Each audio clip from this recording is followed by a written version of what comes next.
Welcome everyone, Tactical Glitch here, and we're back for another Total Warhammer multiplayer online tournament. Today we are back to Conquest Mode once again, and this time we seems to have, CPAL was saying, preferably there's no duplicate factions. We do have a duplicate faction, and that is Nurgle. I think that was Scarbran playing as Nurgle, quite ironic given the name. And what else? Let me see.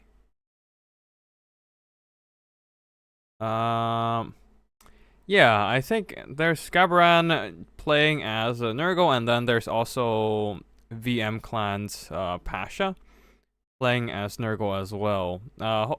They won't be facing off each other in the final, so we won't be seeing a Nurgle best of 3. Because I think the RNG did assign them so that if both of them just keep winning, they will have to face off each other in semifinals, and yeah. So that we avoid seeing, excuse me, so we avoid seeing Nurgle Civil War for a best of 3 straight down. Now, for the rest of the factions, I don't think there's any more duplicate factions after that, so we should be good. Lizards win. We don't have any Lizardmen this time, right, FaZe? I'm sorry, but yeah, no Lizard today. And on this first battle, it should be Ash versus Babargiani, although I don't know where Babargiani is, so, yeah, let me just quickly...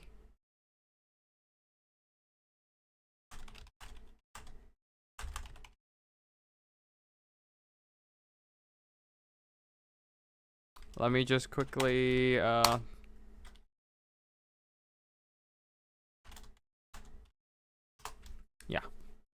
Let me just quickly drop Babargiani a message and see if they're gonna head on over here.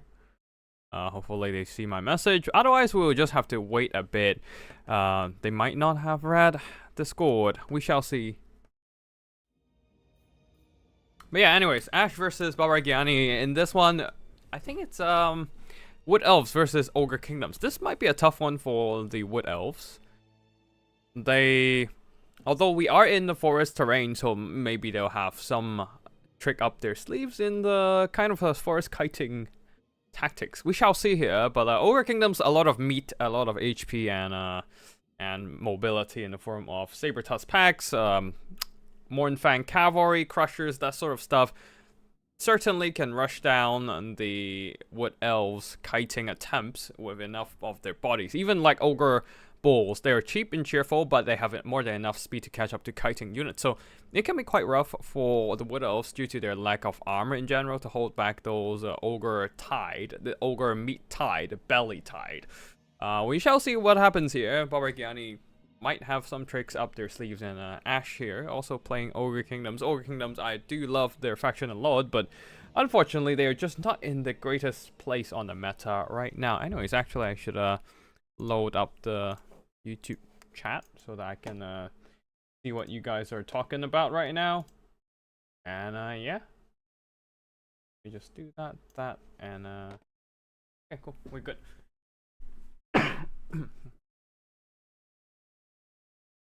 But yeah, we will wait for the players to get their factions done, to get their armies picked, and then we should be good to go. What is Faction War, Chef? It is basically a tournament where players pick a faction and then stick to it for the entirety of the tournament. So basically, they start playing, like they start in round 1 with the same faction as the faction they're using in the final round. Which is basically like factions going to war against each other, and only the strongest player stands in the end. Which is kind of like the faction picking a representative for each faction and just let them go to war. But yeah.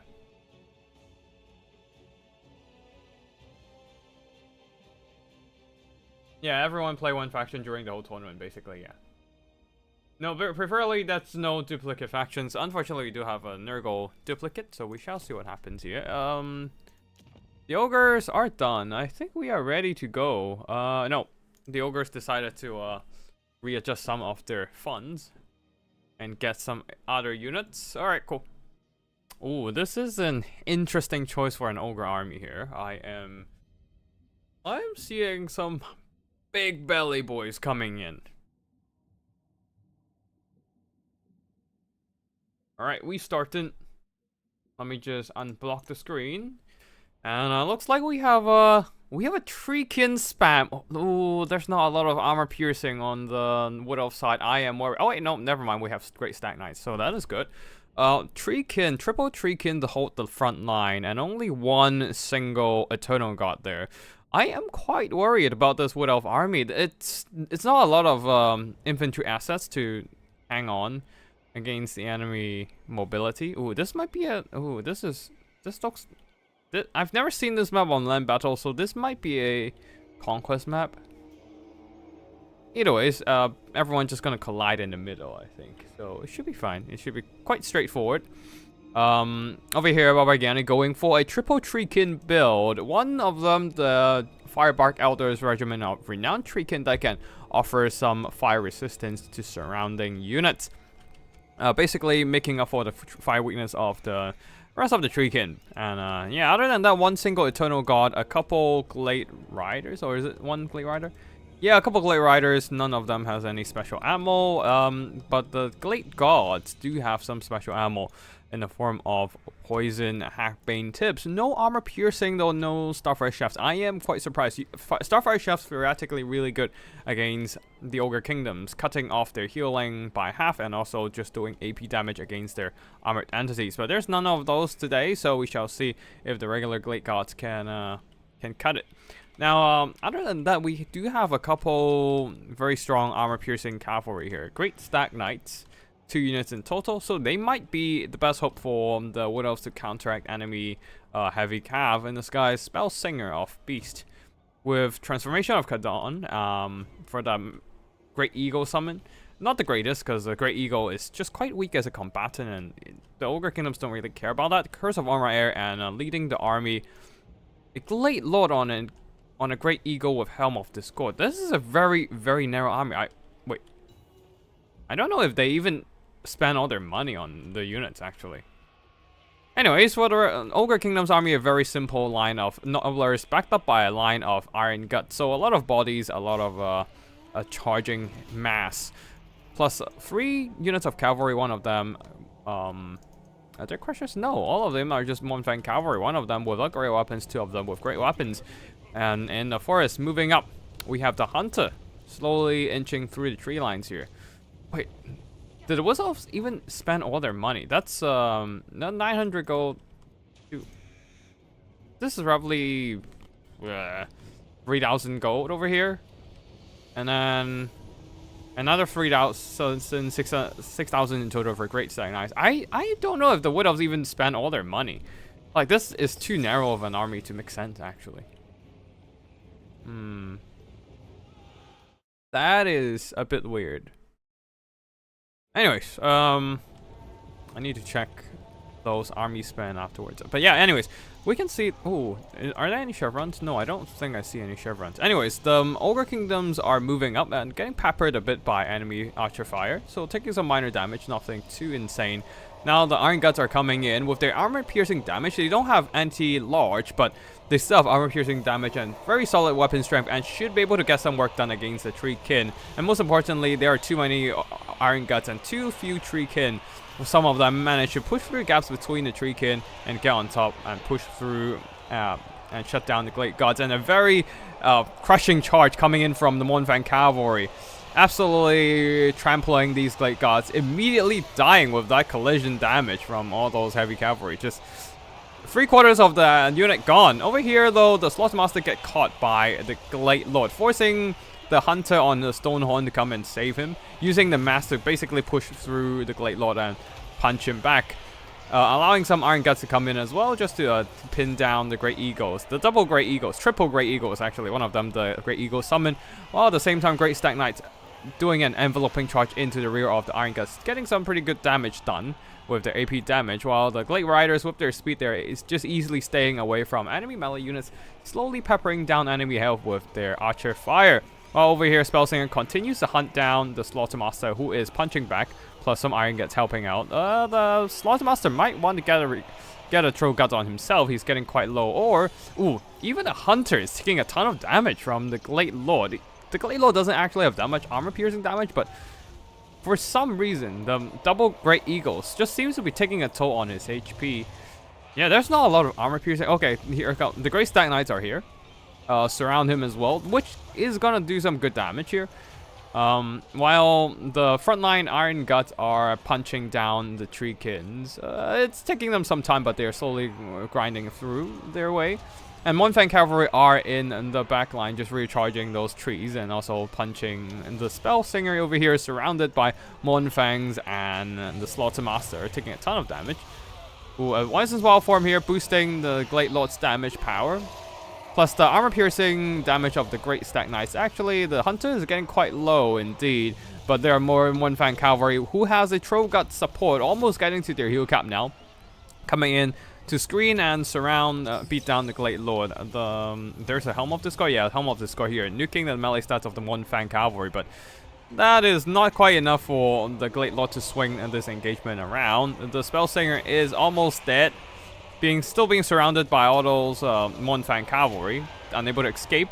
While the Iron Guts are slowly but surely punching down. If they have the infantry support, they can actually grind through the Treekin here, and they have successfully done so. Balance of Power is in favor of the Wood Elves here, and yeah, I'm afraid this is gonna be a pretty solid Ogre Kingdom victory. Oh shit, I have to fight Ogre Kingdoms now. How am I supposed to play that? Oh no! Shit, this is gonna be tough. Let me think. I might need to think of a tactic to counteract my own favorite faction.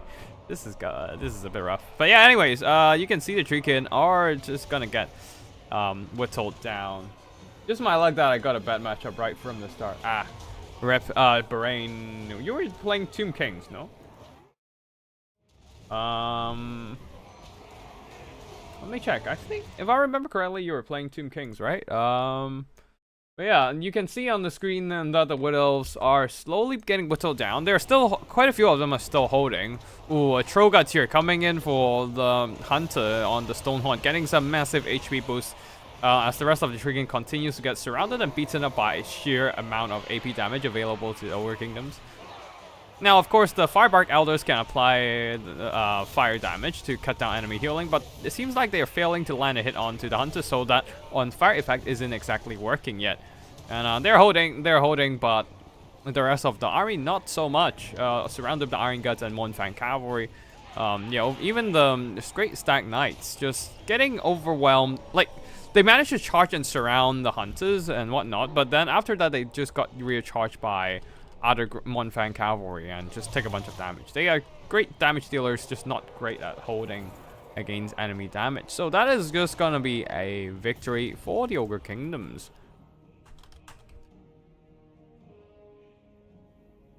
Yeah.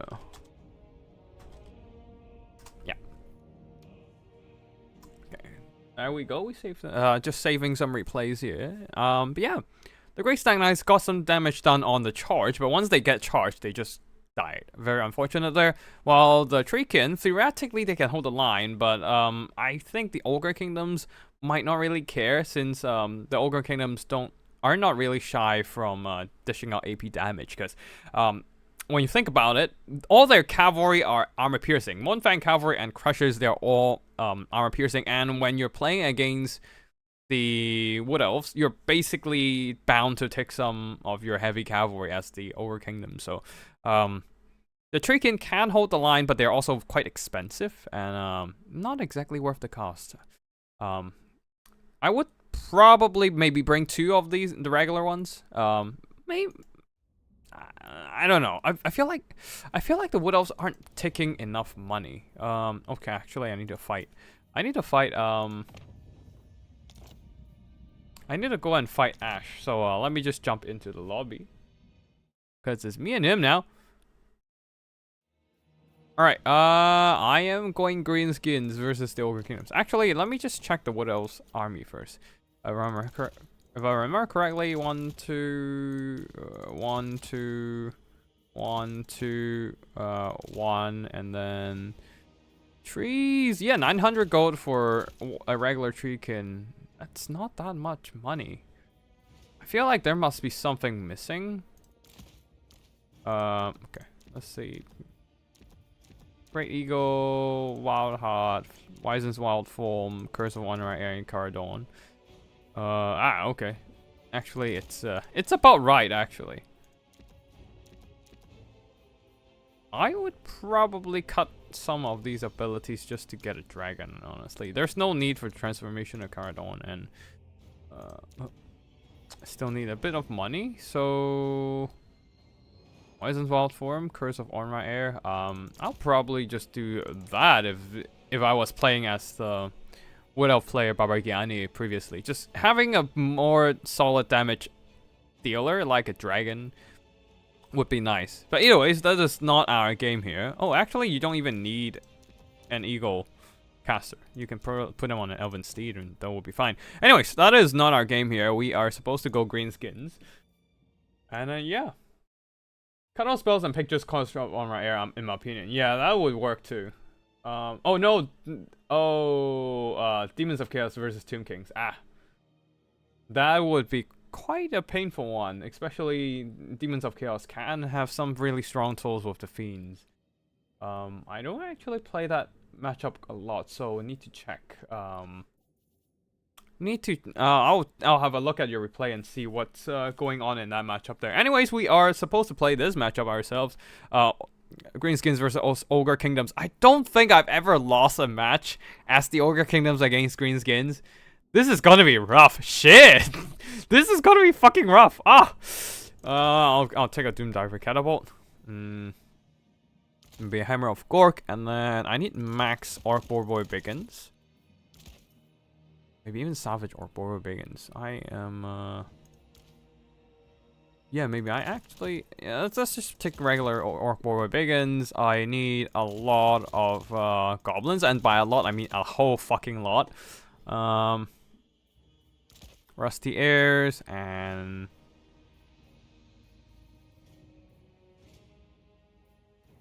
Maybe... there's no point bringing Orc Boar... or Biggins and stuff like that. I'm gonna take...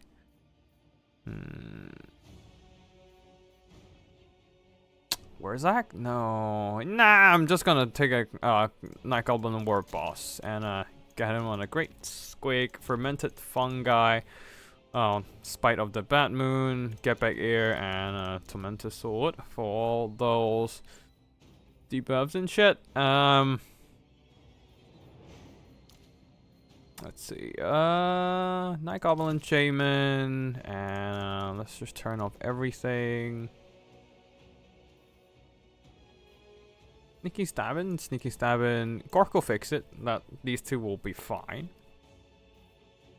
And, Sneaky Stillin might be nice, just, because I'm just gonna be spamming spells anywho. I need some more money. Was there another patch already? I think there's one hotfix patch. That's about it. Rank Knight Biggins clearly. Fuck no. No, I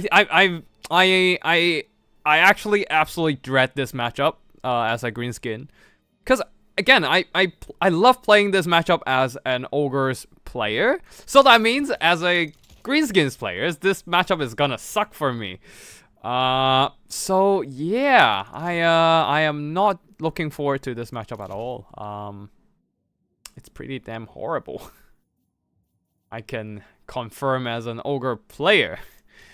So yeah, I don't know, man. This is a rough one. I have two ways to play it. Either I just spam monstrous infantry on the front line, or I try to outshoot the ogres.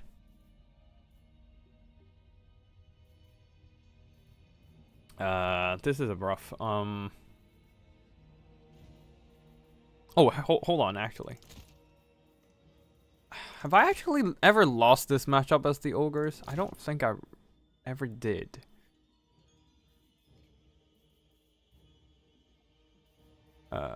Anyways, let's just get that done and then we're good. We are good. We're kind of fucked, but whatever. Let's go.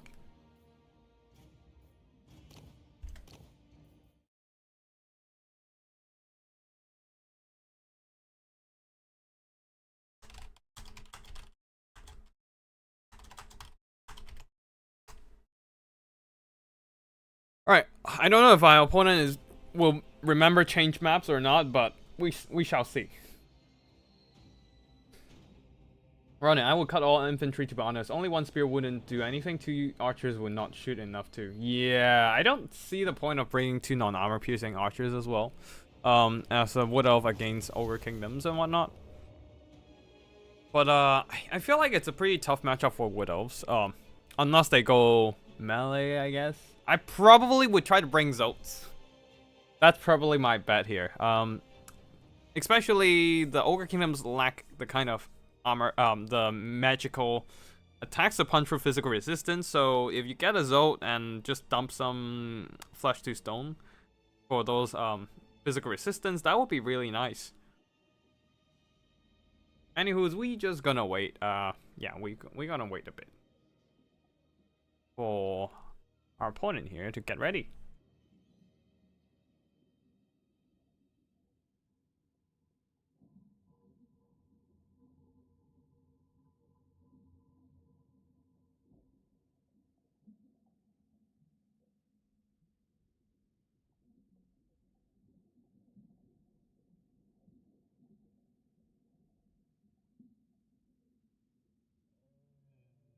Wait, hold on.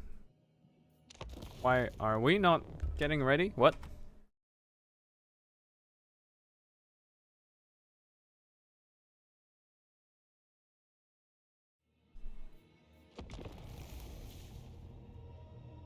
Alright, cool. Our opponent changed maps, so we are good to go.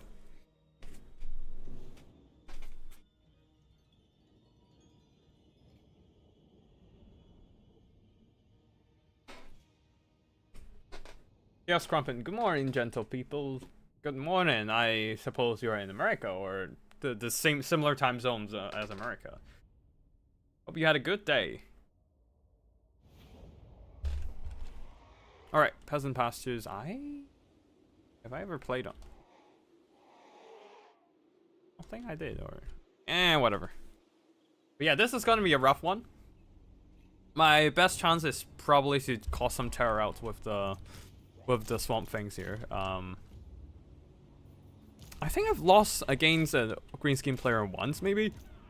Actually, involving the involving a little bit of I probably should have got a River Troll hack for the leadership debuff. Ah well, too late now. That probably would have been a better choice, but right now we only have 2 artillery, hopefully to outshoot the Ogre Kingdoms, which is still gonna be rough. We are just gonna hold these back and scatter our Orc Boarboy Biggins a bit. Ready up for some counter mobility action. That is gonna be quite rough. Yeah, we'll just get these sacrificial goblins in the front line there. Yeah, that should be all. Yeah, sacrificial goblins, and then 1, 2. Alright, cool. We are ready to go. Almost ready to go.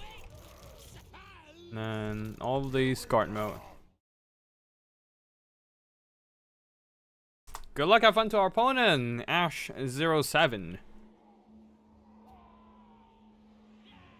Yeah, but yeah, our best bet is just try to outshoot the Ogre Kingdoms. But honestly, I probably should have tried getting, instead of getting a Night Goblin Shaman, get a Giant River Troll hack. That would probably be a better choice with the Doom and Darkness, but too late now, and too late for regrets. I can't really go back and change things, so yeah, we shall be ready to go.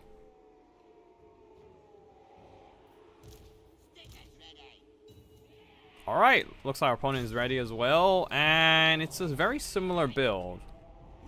Alright, cool. Guess we just have to start shooting. Yeah, let's shoot that. And these guys can start sniping that. Ooh, already the rocks are coming in, going after those Iron Guts, and doing some good damage, actually, surprisingly well in terms of damage. I think we can abandon the artillery since our opponent isn't bringing enough. Yeah. Oh, why are you shooting that? No, shoot those. I need you to start sniping out the enemy entities. There, boys. Alright. Hero can start dying. Actually, you know what? Start shooting that. Tormentor Sword. Stop doing anything useful. And there are 2 of these. God damn it! I don't have enough resources to deal with this. Alright, cool. Let's just go to the front line, saturate in front, and I don't have enough resources.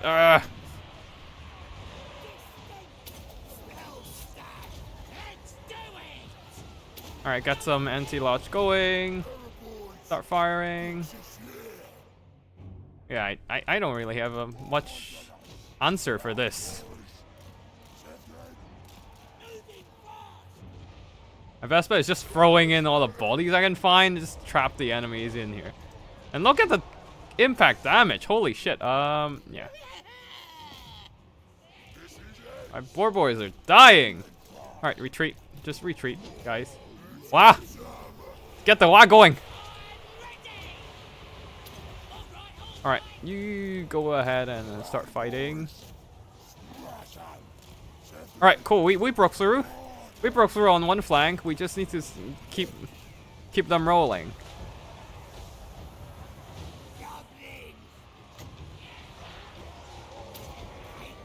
Alright, you know what? You guys go over there to fight. And just keep shooting. I need you to kill. I need to kill them ASAP. Alright, you know what? You guys go over here. Just kill the damn stone throw. Kill the damn stone horn. Come on!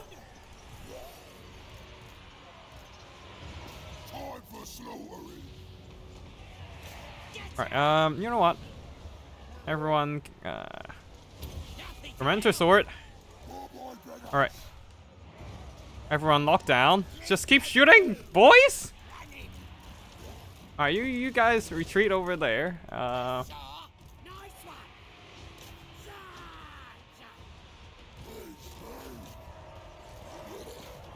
Alright, just keep shooting. You're almost done? They're almost dead? Ah, my artillery crew is gone. Alright, cool. Gobbles, just go over there and help out. Alright. One of the stone one is dead. Now the other one. And also we need to kill that damn caster. Alright, come over here.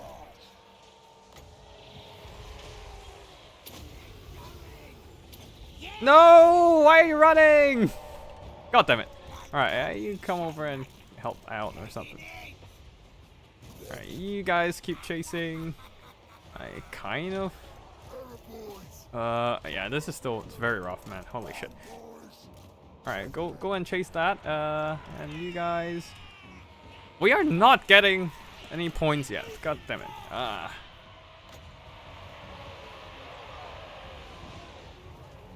Alright, our back line is absolutely in a disarray. We can probably try and grab some artillery back. You guys come over here, tear out them. You guys keep shooting. You are still fighting over here. Or, God damn it. Do we have another one? No, we don't. Damn it. We are not winning this one yet. So, keep shooting. Oh, and we're slowed down on here as well. Oh. I mean, we are kind of winning the fight, but we are also not winning the rest of the stuff. Alright, cool. Let's just run away for a bit. Let them keep fighting in the front line so we can buy more time for the back line to take those fights out. Alright, okay, these guys really need to come back and help. And you guys should be able to win that one. Oh man. Alright, you guys stay in there. Now start shooting. I need you to shoot them to death. Get out of there! What the fuck?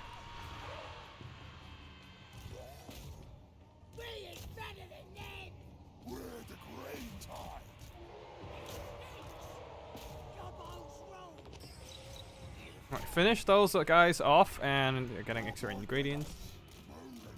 I'm not getting capture right. God damn it.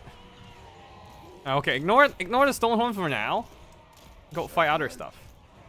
Oh, with all the archers, I can't deal with the Stonehorn. God damn it, the healing! I need fire damage and shit. Alright, then the swamp things are dead. Come on, come back, you can do this.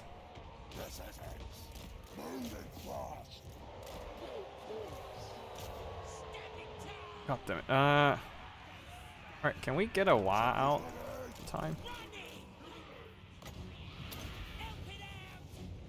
Alright.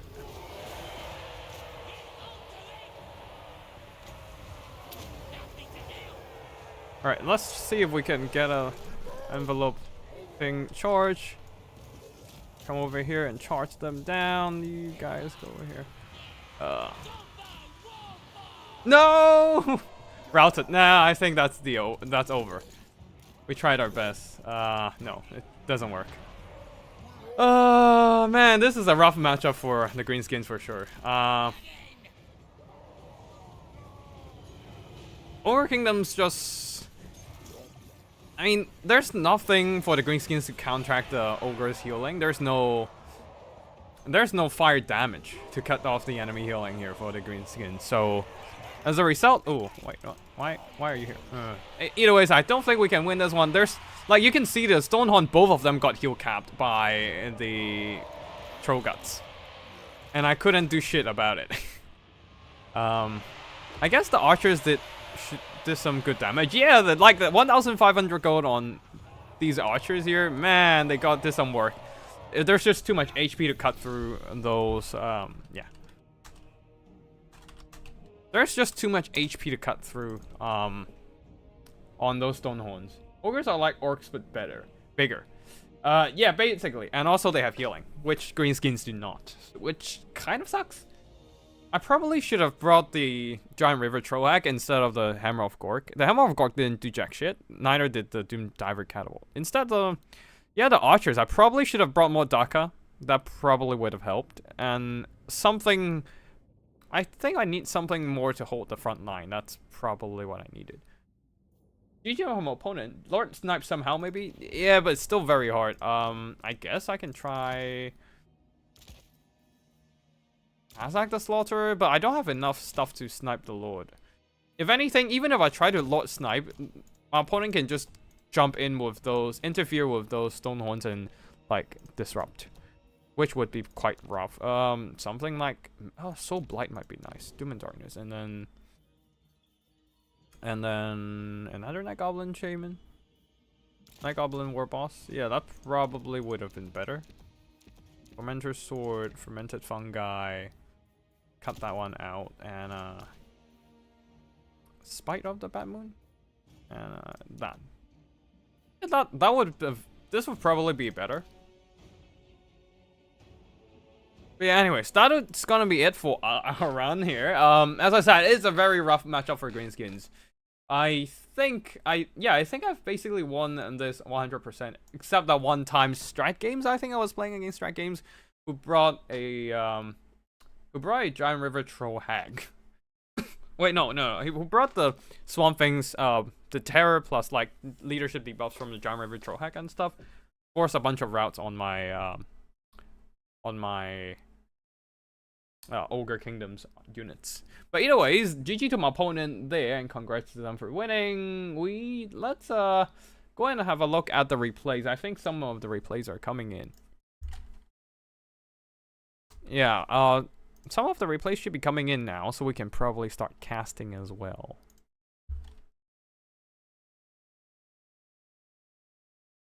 But recently I don't, not gonna lie, recently I have not found... I haven't been playing a lot of Warhammer lately, because I've been just playing other games. Specifically, Chaos Gate Demon Hunter. I think I streamed that... Yeah, I didn't stream this on my channel, but when it came out, I made like one video about it, but I didn't continue. Which is a bit of a pity, because it's a good game, but I wasn't quite in the mood of playing turn-based tactics, and But yeah, like recently I decided to pick up the game again, and it's been quite a lot of fun, and it's a nice break from... Yeah, it's a nice break from Total War as well, since there's not a whole lot of new stuff going on other than the recent balance changes. But anyways, yeah. Let's see, what games do we have here? 3 games in total. Bahrain versus Race, Tomb Kings versus Demons of Chaos. Am I seeing a Luminarch of Hishir versus Nurgle? Empire versus Nurgle, with a Luminarch. Interesting. And this is Nurgle's PA Norsca versus Chaos Dwarf. Oh, this is a bit of a rough one. Again, Chaos Dwarf is just not in a great place right now. There's nothing touching up their skirmish cavalry, so yeah. I'm looking at the Norscan giant. I'm like, I don't like this pick.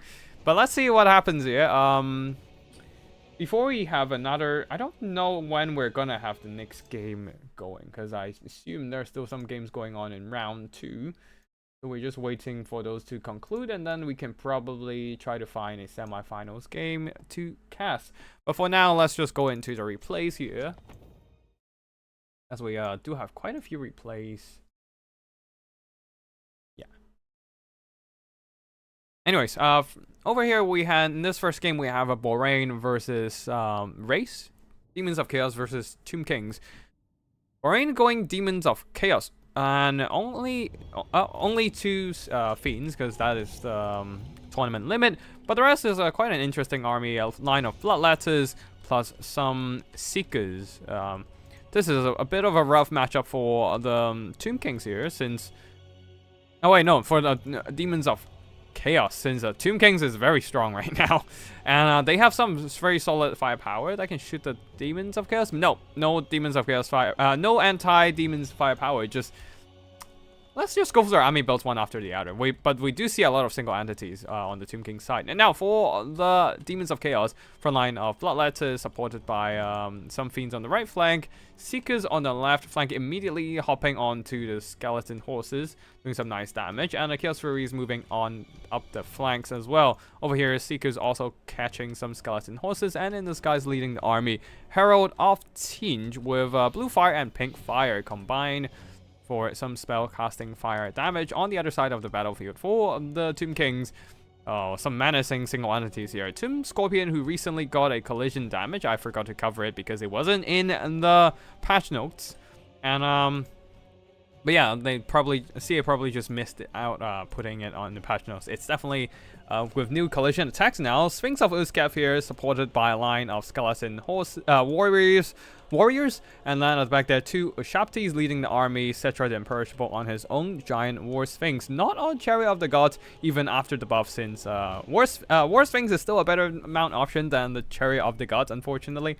Now skeleton horses are on the flanks, and there are Carl Horsemen as well, some slightly higher tier mobility, and let's just get the battle started. There's no missile infantry or no missile units at all on the battlefield, so the Furies don't really have any units to disrupt, and there are no router units on the Tomb King side since, well, Undead doesn't route. So yeah, the Furies are largely useless in this battle, mostly just gonna go for some rear charges. I believe one of the skeleton horses already fading away. Actually, 2 of them are one of them has already faded away, the other is fading, and yeah, 2 skeleton horses down on the Tomb King side. Not exactly an enjoyable scenario here, and a beautifully cast pink fire from Bahrain here, blasting the skeleton warriors and Kepra guard. Now the Bloodletters are engaging in the front line, cleaving apart those skeleton infantry, but the Sphinxes are doing some really good collision damage so far. Furies are rear charging, and now the Seekers really need to go for that rear charge and maybe deal with the enemy mobility and monsters as well. Fiends are coming in as well, but here comes the Assyrians' Incantation of Vengeance, whittling down the hit points of the Furies. Blue fire from the Herald of Tinge, chipping away the health of Cetra and his War Sphinx. Now on the ground, their Seekers are rear charging into the Shaptis with wait, hold on, excuse me for a second there. Let me just quickly pause and check some stuff. yeah, Race Tomb Kings, it seems to be on a bit of a rough spot, especially over here, being overwhelmed by sheer amount of armor-piercing damage, but the regeneration of the Kepler Guard will help them hold on. After buffing with Jaff's incantation of protection, they are doing some good damage for sure. Now, Skeleton Warriors getting blasted by another Pink Fire, while the Seekers continues to cycle charge. Really nicely played by Barain here, basically finishing up most of the Tomb King's army. But the problem is really the single entities here. The double Sphinxes and then the Demons of Chaos don't really have the answer to it. They don't have any missile firepower, and they have to finish those single entities off in melee, which is gonna be rough. Two Sphinxes both having collision attacks can solo armies on their own. Now the Seekers of Slanesh are basically finishing off the rest of the Nekaro Horsemen, but quickly trying to pull out before those double Sphinxes are gonna kill them off in melee. A summoned Ushabti over there on the other side, driving back the Seekers. Now the Seekers and the Fiends are in a rough spot. They need to figure out some way to deal with Cetra and the Sphinx of Uskev, but they don't really have an answer to it right now. Cetra now being imbued with magic attacks thanks to his Blessed Blade of Tra. Now it's off, but still, the Sphinx of Uskev has magic attacks to bypass that physical resistance on the demon side. And with the Skeleton Warriors providing some bodies on the ground, the double Sphinx are just holding on just fine with so much infantry support, while the Bloodletter support is running dry for the Demons of Chaos, as they're taking more and more losses against the Ushabtis, the Skeletons, and just the cycle charging of the Sphinxes. We might just want to fast forward this one, because the single entity meta might just be carrying this. The Tomb Scorpion is also surviving. Again, the Demons of Chaos unfortunately just doesn't have the greatest, doesn't really have any good anti-large options here, other than the double Fiends.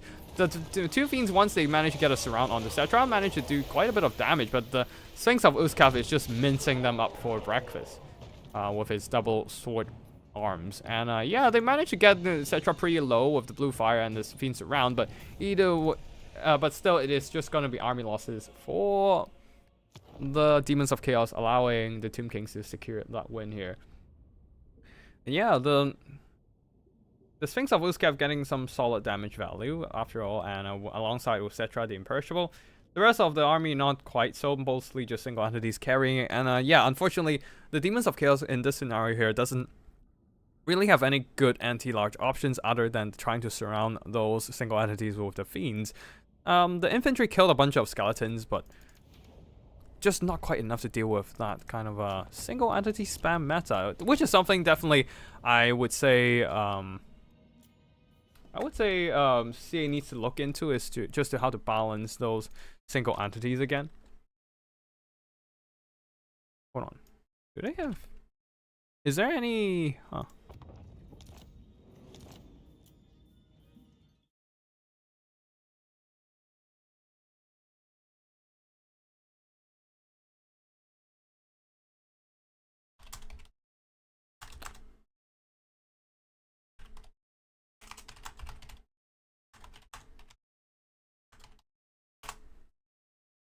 All right, let's see if these players here manage to set up a spectator slot before they start the battle.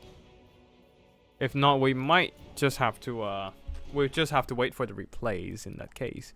We shall see. We shall see. Give me a second here. Let me just get some download more replays.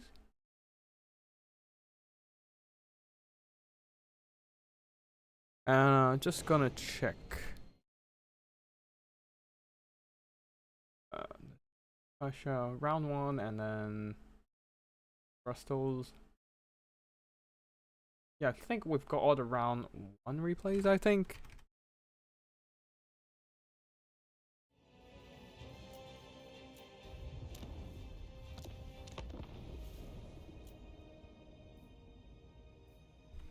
Yeah, I think that is still...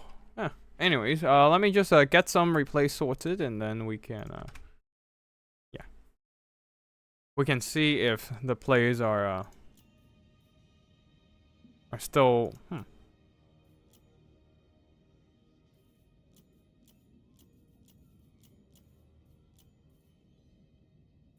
Nope. Conquest. Oh, Tower of Hoeth. Okay, these two are probably the games for the semi-finalists, but I don't know if they're gonna set up the lobby, so we'll wait a bit. If they are not setting up the lobby, then we'll just keep on watching replays. Larry Mad, the line of Bacons and Grimgore. Grimgore, that was, I assume, referencing the Greenskins versus Ogre Kingdoms match we had earlier, yeah. But unfortunately, Grimgore sucks. As much as I do not want to say that, but yeah, Grimgore kind of sucks. He can't catch up to the ogre characters or even ogre monsters. Like ogre bulls are fast enough to stay ahead of Grimgore. So Grimgore is just gonna run around, not really fighting stuff he wants to fight the entire game. What else? And yeah, Grimgore just ain't gonna work here. And I'd rather have a bit more control over the battlefield. For example, like goblins, big bosses having, like the Night Goblin war bosses having those sort of torment, and the fermented fungi would be huge. But yeah, I probably should have used the fermented fungi more just to trap those Stonehorns in combat a little longer. But yeah, anyways, yeah, playing a 20 on the weekend for land battle, thinking of what factions to practice. I feel like definitely you should just go after factions you love the most. Like, don't really think about whether you're gonna win or lose. Like, the most important thing is to have fun, right? Anti-Seaver, I feel like Rampage in this one provide little benefit. So many other lords should be picked. Maybe. But that's true. I'm probably worse. Azak the Slaughter on the Wyvern might be better, I guess, just to have a caster that can Spirit Leech and Doom and Darkness, and also Soul Blight for reduced armor. I guess that would work better. And just skip the hero part of the army. Maybe. Thought about taking a Teen Soul Grinder, but I reckon it would get outshot if they have double Ushapti Great Bow. Yeah. Actually, Teen Soul Grinder cat, I think they outrange Ushapti Great Bows. Let me just check.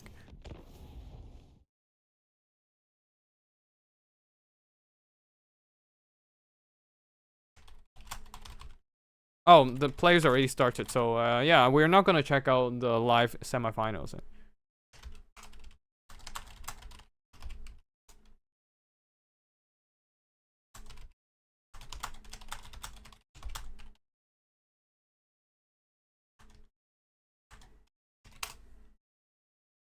Alright, hold on. Let me just read. Alright, cool. Let me just check. Ushapti Great Bowls, wait, no, these are Ogre Kingdoms. So Ushapti Great Bowls, let me just check. Yeah, don't take my word for it. Take it with a pinch of salt, because I don't usually play Tomb Kings or Demons of Chaos. Ushapti Great Bowls 255 range, and a Demons of Chaos. Get a Teen Soul Grinder. Oh wait, no, they have the same range. Okay, yeah, they're just Soul Grinder of Teen is just gonna get outshot by Ushaptis. Yeah, that is set times. Alright, next up, Jayama versus Pasha here. We are seeing Luminarch of Hish. Empire versus Nurgle. And Nurgle going for a swarm of infantry. A ton of Nurgle Marauders and Pastigals, plus a couple Throwing Axe Horsemen, and then 2 Furies, 1 Angels of Decay, leading the, oh, there's also one Nurgling unit, and then leading the army kills Sorcerer Lord of Nurgle. And yeah, that's it for the army builds on the Nurgle side, going for a super wide infantry rush, while the Empire army here going for a little bit of a more compact formation, swordsmen, second line of halberdiers, and spears, regular spears. And the silver bullets in the middle as well, spearmen on the flanks, so quite a few state troops, protected by Empire Knights, Knights of the Blazing Sun. The fire damage definitely for here to reduce enemy healing, and then Luminarch of Hish accompanied by the Volkswagen. Ooh, I like this color scheme on the Luminarch. This is just really white, looks like marble of the whole thing looks like made out of straight up marble and stuff. Like, really neat. Really neat color scheme. Now the Luminarch is charging up, ready to laser down enemy targets, but unfortunately just not a lot of good targets right now. It can shoot at Pestigals, but it's not going to be an efficient use of the laser beam. Probably better to just wait for the Angels of Decay and shoot at those instead. But yeah, either way, it's still doing some decent damage. Just not quite earning a lot of value.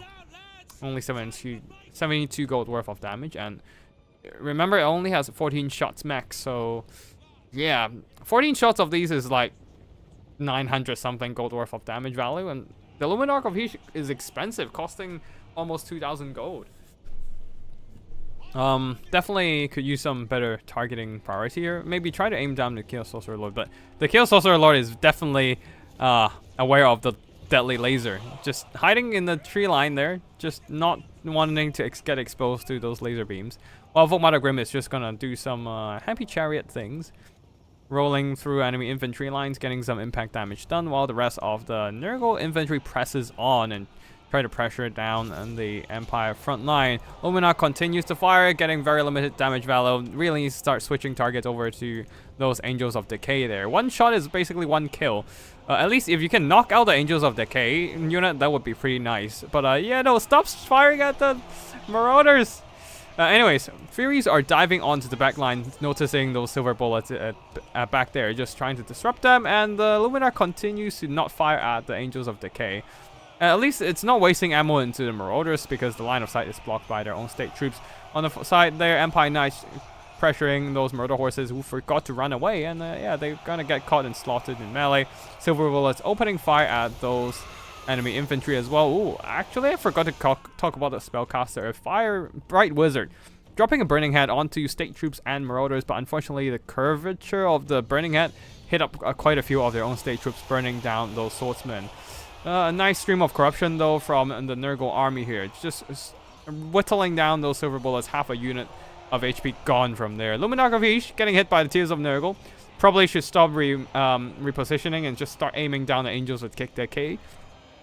Silver bullets are gone, so there's nothing to do any anti-air firepower against the Angels of Decay, and they're free to just keep whittling down the Empire Knights and Knights of Blazing Sun with their Dev's Head, while the rest of the Nurgle infantry pushing on, crushing all those swordsmen defenses. Volkmother Grim in the front line continuously crushing on those enemy infantry, but now the Chaos Sorcerer Lord of Nurgle is out from the bushes, out from the tree work, and now trying to go after Volkmother Grim on his Rot Beast, providing that extra armor piercing value for him, allowing him to do some pretty nice damage even against the heavily armored Volkmar. Empire Knights here trying to save the silver bullets by going after the Chaos Furies who are pursuing the silver bullets, but this might not be this might not work in time for the Empire army.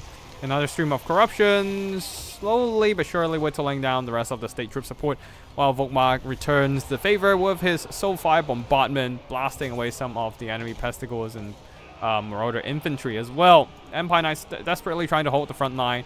Now even the Knights of Blazing Sun are trying to go into the front line engagement, just trying to provide a bit more support for Volkmar and survive in this blob fight here. But most of the army here for Empire is basically falling apart. A lot of the state troops has already been pushed back. There's no more. Oh wow.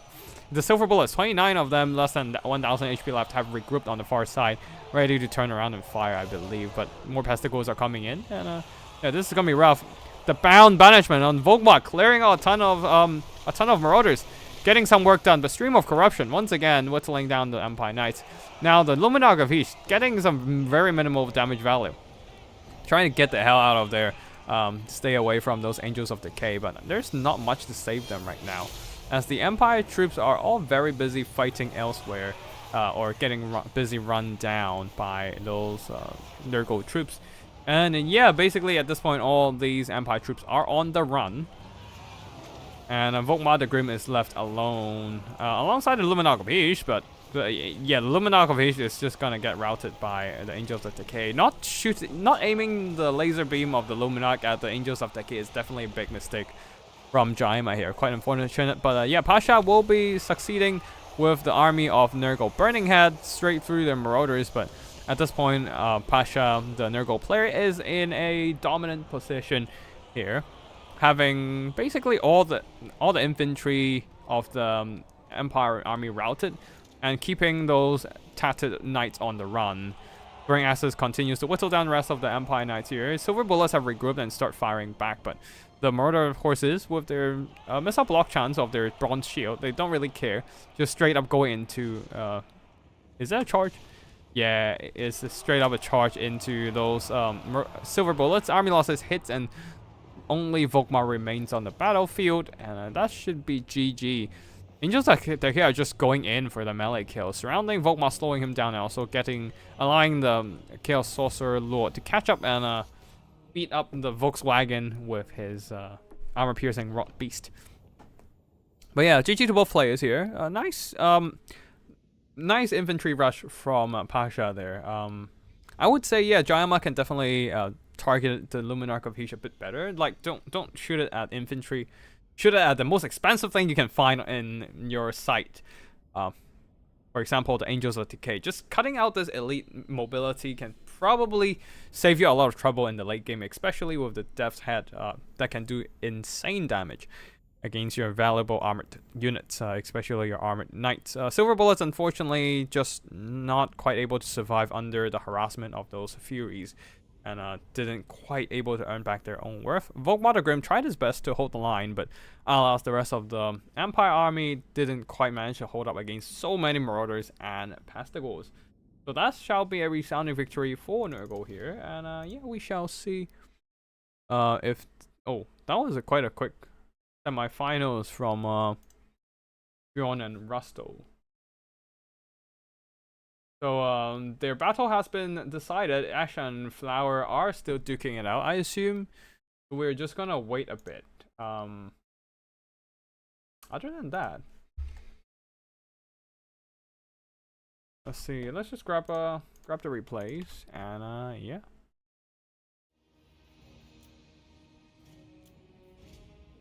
Oh, looks like Flower and Ash has finished their battle as well. So in the finals, it will be Flower versus Rusto, Vampire Coast versus Grand Cathay. We have two artillery heavy factions here. So let's see what they are going to bring to the table. We're going to jump in with Screen Blocker on.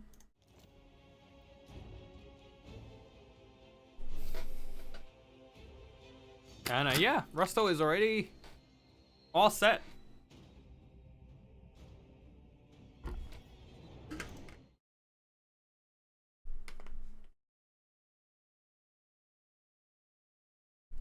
Looks like the players are all set. I'll see if we get any more replay files. I don't think Flower have sent in their replays yet. So maybe we'll see some more replays from them later. Maybe.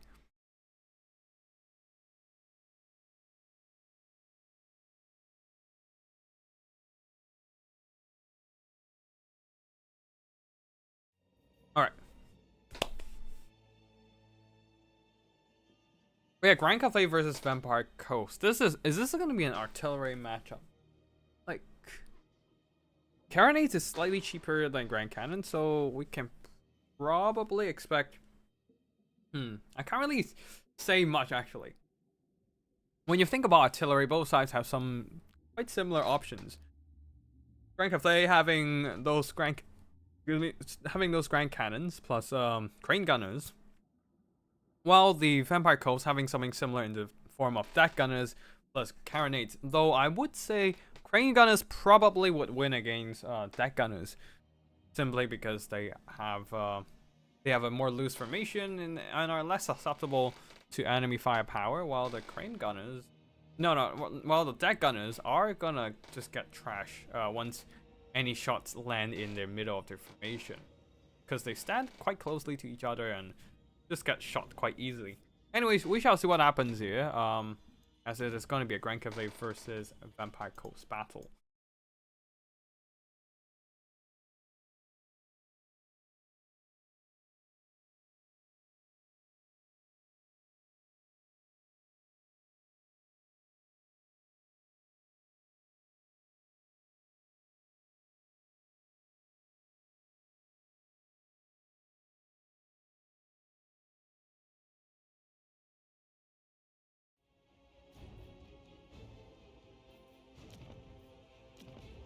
Now, in case those of you who are not familiar with this best of 3 finals format of the tournament, now all the players needs to needs to pick a different lord for each best of 3 game, and cannot duplicate their lord choices. So for example, if you're the Vampire Coast player and you picked a Vampire Fleet Admiral with pole arms, you can't pick them again with a different lore of magic. No, you have to pick the same. You have to pick a different one, completely different one. You can't just switch the lore of magic and call it a day. You need to pick a completely different option in the lord choices. Although there is a pistol option you can pick, so technically you can just pick that if you want to go for the same playstyle. But mostly players will have to switch up their playstyle a bit when they're picking the different lords. Actually, I might need to consider. Yeah, different lords usually have different loadouts, different gear, different abilities, different tools at their disposal. So changing the lord can force a faction's playstyle to change noticeably. So just to add a bit more variety to the best of 3, instead of seeing players playing the same games 3 times, we are gonna add a little bit of flair, a little bit of a twist to the best of 3 finals here, forcing them to take making sure they take a different lord every battle. Anyways, both players are still choosing their options here. Looks like Rusto is already done, and BM Flower is also done. 2 players, both of them very experienced. Both of them are very experienced in the scene, so definitely can expect some pretty good action in this best of 3 finals here. We shall wait and see what happens, though. Gonna take some time for them.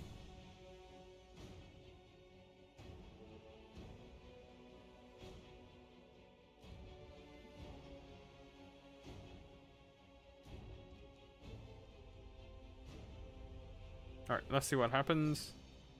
We shall wait. And that's a start. Alright, Miao Ying, the Storm Dragon versus Silostra Diafin. And on one side, none of the players here are going for an artillery box build. Well, the Vampire Coast is with the mortar. But I am worried how they're gonna finish off the green giant. What's the name of the green giant? Is it called the green giant? No way, it's just called the green giant, right?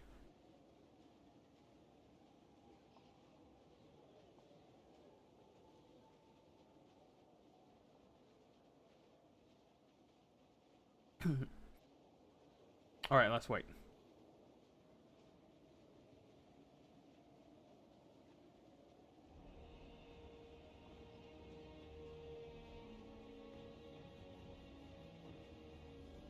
Alright, cool. So, we have the Green Guardian providing that missile reflection aura, which can be really good if the Vampire Coast have short range missiles.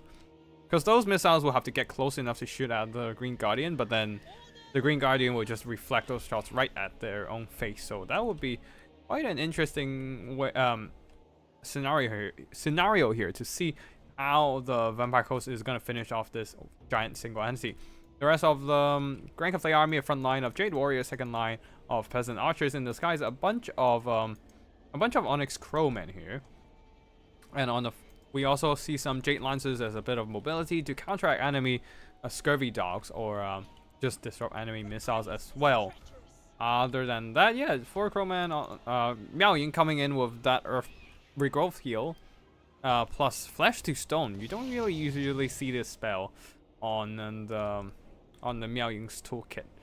Usually you see Talons of the Night more often, but right now it seems like Miao Ying is fully embracing her supporting role to the Green Guardian. As for the other side of the battlefield, for the Vampire Coast, front line of deckhand mobs or bomber mobs, really prepared to trash those Cathay infantry lines, but this might be a bit rough since the archer line will be a great counter to the Bats, and on top of that, the Bats don't have the great missile range. With only 60 range, the Green Guardian can simply get close, and the 55 effect range of the redirecting aura is more than enough to reflect those missiles back to the face making those bombs explode in face of deck droppers. Other than that, 4 whole units of Mongols, one of them the Night Terrors Regiment of Renown version, with I think with Terror. All of these cost Terror, right? Yeah. What else? Oh, they have the Chill Aura. The Chilling Aura with a further speed debuff other than just a Frostbite, so I guess that helps. But other than that, what else do they even have? Oh, they have spell resistance, but there's no spell damage here, so I don't know if the Night Terror is a worthy pick here. Oh, there are some Scurvy Dogs on the back line, just for deployed in the corners of the battlefield, ready to jump onto the Peasant Archers at the back. But we shall see if the Vampire Coast can win this one. It is quite a rough one, I would say. Oh, hello Hank and Sean Flan. Just got back into Warhammer 3 after the recent update and first time seeing you stream. How do these version wars works? Basically, everyone pick a faction and just play it throughout the whole tournament. And in the best of 3, they will have to play... Yeah, in the finals it's the best of 3, but they can't just pick a single lord. You have to pick multiple.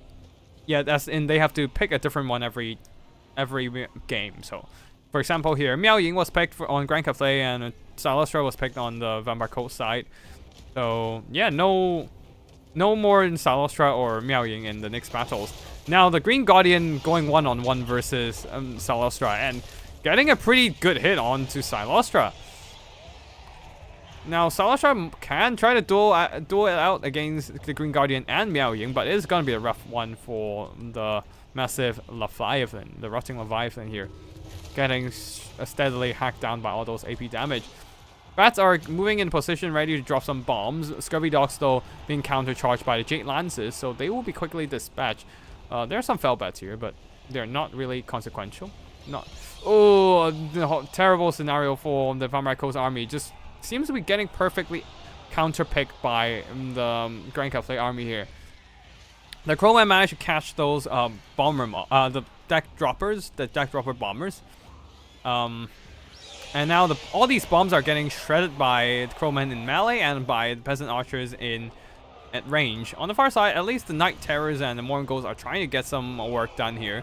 Charging into the back line against the Peasant Archers, working through their HP and also overwhelming those Jade Warrior infantry. The problem is that the expensive units, the expensive bombers are not doing jack shit. And now it is all down to the Mongols to carry the game. Oh, there is one single Rotting Promethean unit. It's the summon, actually. But it's not going to exist for long. Now, the Mongols are trashing all those Jade Warriors and Peasant line without much issue. Even the damn Knight Errants have been summoned, called to the aid of their ghostly lady, now running amok around the Peasant Archer formations. But right now, once the Crowmen manage to dispatch those bomber bats, they're free to get some hits onto the fell bats or go and pin down the Mongols here. Now the Mongols are starting to take damage from those Jade Lances and the Crowmen. Ooh, mortars are coming in, but might be doing quite a bit of friendly fire. A tight call doing some minor damage to the Jade Warriors, but it's not going to be much. It's not going to be enough to help these zombies win against the Jade Warriors here. Now, this whole fight for the Vampire Coast rests upon the backs of all these, or, well, you don't really see much of a back for them. At least they have the backs, the upper back. Yeah, the Mongols rest on top of the shoulders of the Mongols. Yes, the Mongols definitely have shoulders. And those shoulders are carrying their entire body, so yes, their shoulders can carry some, but can that carry the entire Vampire Coast army? We shall see here. Things are looking quite rough for the Vampire Coast for sure. Bombers are unable to utilize their missiles, so those bombs are mostly wasted, unable to clear out any enemy infantry. The Knights Errant summon has faded away as their summoning timer has ran out. The Mongols are still holding on quite fine here, actually, surprisingly well. I guess the hunger really keeps them alive, giving them that self-regeneration throughout melee combat. The problem is really how is the Salostra Dire Fin and the Mongols going to finish the Green Guardian? This is not going to be an easy job here. Onyx Crowmen are diving into the back there. And as the Mongols are getting surrounded, the lack of armor is really showing here. As they are taking more and more damage from all these non-armored cycle charges of Jade Lances, Onyx Crowmen, And yeah, the Rotting Promethean, another Rotting Promethean summon, just trying to tar pit the Green Guardian and help Salostra out here, and also beat back some of these Onyx Crowmen. But yeah, it is a rough one. There is I don't really see how the Vampire Coast can win out against the Green Guardian in this scenario. Yeah, Green Guardians, it's just a solid single entity monster, right? Like even if even if Vampire Coast have missiles, it's gonna be rough for them to shoot down the Green Guardian unless they have carronades and start lighting it up from afar. But at this point, with Miao Ying still on the field and we have not seen any regrowths so far, there is definitely a lot of attack, a lot of juice left in the Green Guardian.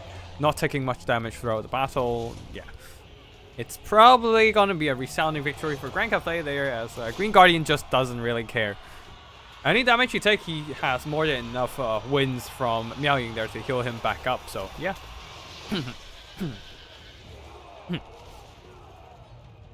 We're just gonna witness the Green Guardian standing there tall and proud among a bunch of dead crabs. Now it's going after Salostra. Direfin comes in, gives a swing, and misses.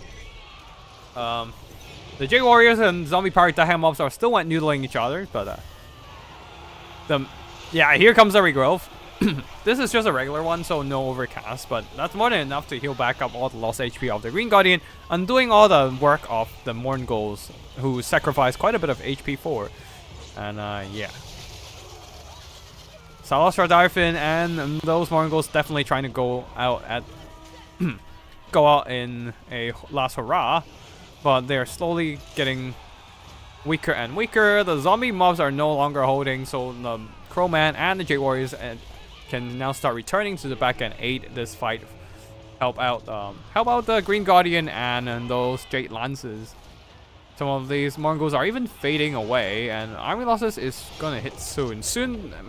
By soon I mean in the next 1 or 2 minutes, because these units are definitely not fading away as fast as a demonic instability. Either ways, army losses is coming.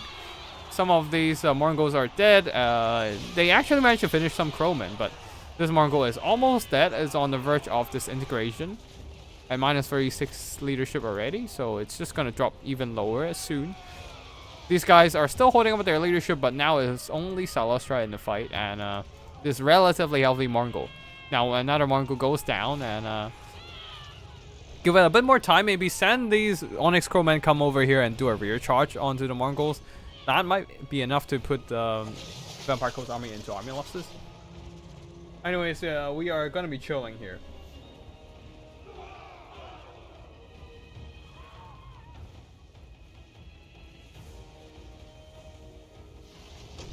Yeah, another Mongol.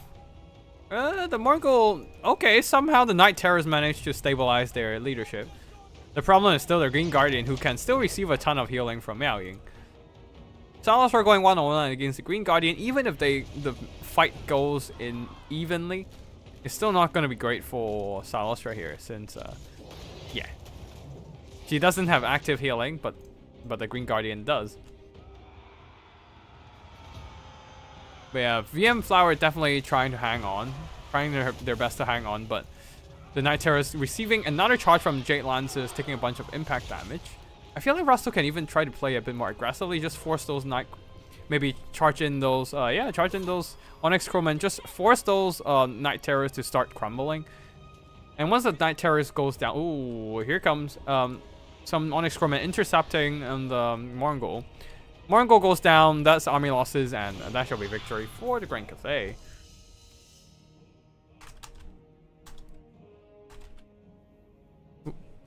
That's not VC, that's VP. Alright, I'll just change the replay file name. Simple as that. Give me a second.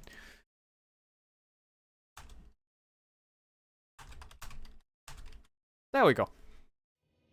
Alright, GG's for both players, and that shall be victory to Cathay in the first round. And we still have at least one more round to go. We are on match point now, since now I forgot to turn on the scoreboard. Give me a second. On the left side, we have Rusto, who is playing as Cathay and scored 1. And on the right side, we have Flower playing as Vampire Coast, scoring nil so far. Excuse me. Last week I had a bit of cold, and I think I still got a little bit left lingering in me, and so still having some coughs here or there during the night. Not sure what's happening, but yeah. Anyways, for the Grand Cathay army here, they can't use Meowing anymore, so they will have to pick something else. So no more Meowing healing up the Green Guardian. They have to take a different tactic. While Vampire Coast can't use Salazar Diaphin, so maybe perhaps they would start picking a meta Lord choice, which is basically just basically just count Noctilus. I wonder would they try to pick Aranessa or Luther Archon. Sure. When do you sign up to play these? Usually I make a post on the Night Crew Discord and a bunch of other Warhammer Discords, like on Human Boys Under Empire Discord. I usually make some posts, make a post about, oh, here's a challenge link to the tournament. And people would just sign up on the challenge page. I'll just give you the Night Crew Clan Discord.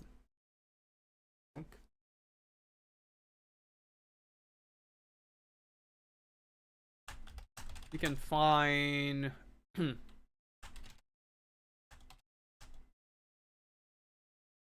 yeah, just go to the Discord link I dropped in the chat, and you can go.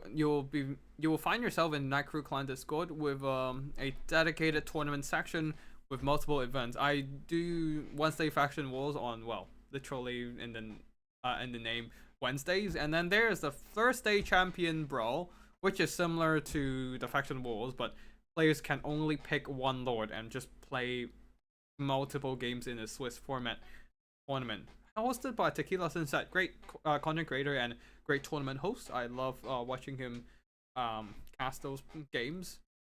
Definitely you should check it out. If you haven't subscribed to his channel, do check out his content and do so. Definitely recommend. And another Friday event called Friday Night Fights, which was started by Cool Umbrella and then hosted by multiple content creators over the course of like the past year. But then when it slowly became a thing, yeah, I can't always do Friday tournaments, so yeah, I hosted quite a few of those at the beginning. I can't always host Friday tournaments, so I didn't really make it regularly. But Tequila Sensa has took up the tournament and started hosting regularly every single Friday. So I props to him. Literally hosting tournaments 3 days a week. Like I don't even know how the guy managed to find in time to host that many tournaments every week. And on top of that, he does battle replay casting. So yeah, he has a really packed content schedule. Respect to the guy. Respect to the hustle and grind. But yeah, other than that, yeah, that's about it. Yeah. And yeah, we shall wait for the players to set up their army. The Grand Cathay army seems to be done at literally 0 money left over. As perfect as an army can be. The Vampire Coast army is still picking, so we're just gonna wait a bit. I don't quite remember what a Vampire Fleet Emerald pistol and a pole arm one. If it.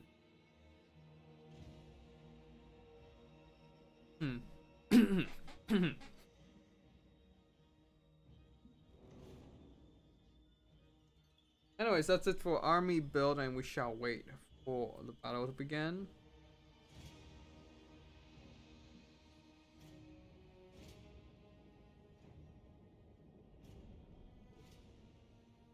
Alright, looks like both players are loading in, so we are gonna unblock the screen, and we are seeing a bit more artillery heavy gameplay right on this one. Grand Cathay going with double Grand Cannons, while Vampire Coast going with gun crab heavy build. This might be rough for the Vampire Coast once again. The those big caliber Cathay guns are very threatening to the triple crabs. This is gonna be rough. Yeah, and the Vampire Coast don't have anything to counteract those Grand Cannons. Ooh, this is a rough one. I am not sure what to think about this one. I want to treat both players fairly, but I look at the army builds and I'm like, those Grand Cannons are gonna just snipe out the rotting Promethean mobs. Oof, that is rough. And the Grand Cathay army isn't really threatened by any mobility. The Vampire Coast didn't bring any mobility to begin with, outside of this one deck dropper unit. I don't know. The deck dropper might be able to fly close and start shooting at some of the Grand Cannon, but there are enough crowmen to push them back. So, yeah, this is a rough one for the Vampire Coast. As much as I want to see a game 3, I think this might be concluding in. We might be seeing a conclusion on game 2. I mean, I don't want to call the shots too early, because I might be wrong. But I see the army build. I don't really like it.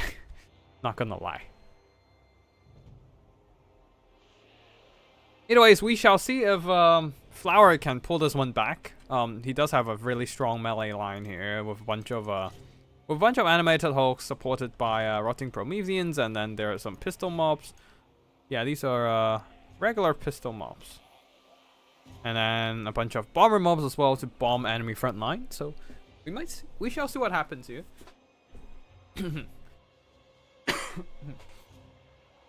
Probably shouldn't have eaten those ice cream beforehand. I think the cold stuff irritated my throat a bit, and now it's starting to cough again. Fuck. That's not great. Anyways, let's see what the army is. Zombie pirate Decamov in the front line. Yeah, that's about it for the army. Oh, once again, Night Terrors from the Vampire Coast army. But what is it gonna do? Like, the spell's resistance isn't gonna do much against an army that doesn't really rely on spell damage, I guess. Ooh, Miss Almira, that might come in handy against the bomber mobs. Just drop a Miss Almira onto the bomber mob okay, actually let's go through the Grand Cathay army build. Front line of Peasant Long Spears and Jade Warriors, second line of Jade Warrior crossbows, couple Grand Cannons, a couple Jade Lancers guarding them, and also a couple Onyx Crowmen also guarding them. Now the Dragon Blooded Shooting Gun Lord coming in with Miss Almira, ready to counter enemy missile firepower. So it might be quite useful against the bomber mobs here, just making sure they just blow up themselves. And it's not gonna be good. Oh, the Grand Cannon already lighting up the Lamprey's Revenge, knocking out a unit model and taking out quite a bit of their HP. 2 unit models gone, and that's 1/4 of the unit down. That is a painful loss. Yeah, that's why you don't really want to bring gun crabs against the Grand Cathay. This is rough. Like, I'm not seeing a lot of Grand Cannons here, which I think is definitely a big I mean, Carronades, not Grand Cannons. I'm not seeing a lot of Carronades here. Definitely a big mistake. But the rest with the Lamprey's Revenge drawing all the fire and actually getting some nice jukes from Flower here, dodging those shots from the Grand Cannon. The Grand Cannon shots have been missing in the last couple of volleys, while the rotting Prometheans plus the rest of the Vampire Coast army is moving forward pretty much unchallenged. I mean, other than deck droppers getting caught by a storm of shadows and getting shut down in melee. But Onyx Crowman, oh, another volley of cannon shots onto the Lamprey's Revenge, and they're now down to 7 models. The rest of the gun crabs are getting close now. They're pushing through, but the Archer Fire whittling them down. Even with their 120 armor, it's still too much firepower for them. The rest of the zombie infantry are too slow to catch up. Oh, another volley, 3 crabs down. Yeah, 3 crabs down. Another volley. Oh, another crab goes down. Oh, yeah. And now those Lamprey's Revenge are crumbling away. This is a rough one for the Vampire Coast army, unfortunately. Yeah. Now the zombie pirate deck mobs are finally getting closer to front line, but the crabs are almost dead after being shot so heavily by archers, by cannons. There are some gunnery mobs at the back there, pistol mobs, just holding. Oh, oh no! Animated Hulks charging into Peasant Long Spears, who have more than enough charge reflection and anti-launch bonus to distract them down in melee. And the YOLO charge of the Vampire Coast is suffering quite a bit, especially the bomber mobs at the back there being shut down by an Onyx Crowman. Pistol mobs continues to push. This one bomber mob survived this one as well, trying to bomb up some of those Grand Cathay infantry, clearing out some of those infantry resistance. But right now, yeah, things are still looking quite rough. Getting some Nagash from the Fleet Admiral, but not doing a whole lot of damage. Animated Hulks piling onto the Grand Cannons, trying to shut them down desperately. Some bombers are even getting into close enough range and start bombing up the Jade Warrior crossbows at the back line. Oh, this is a very gutsy play from the bombers there. But yeah, I mean, they're getting some progress and pushing back some of the Peasant Long Spears, but I don't see how the Vampire... Oh, the Night Terrors actually managed to get into the back. Starting munching through... I actually missed them, and starting to munch through some of the Grand Cannon crew. Now jumping into combat against Jade Lancers and perhaps some of the Jade Warrior crossbows.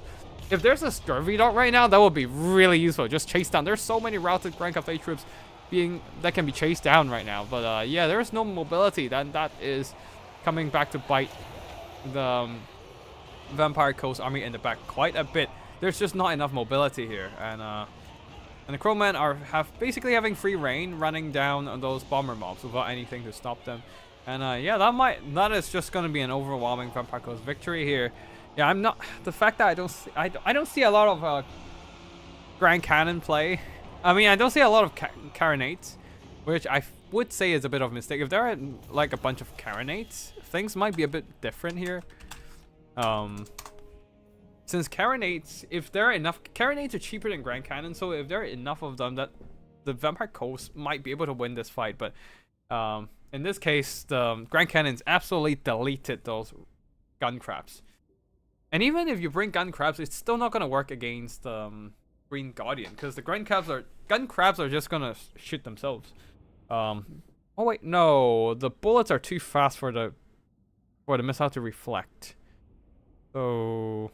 The Green Guardian still is gonna get shot by the gun crabs if they're in point blank range, but yeah, it's still not great.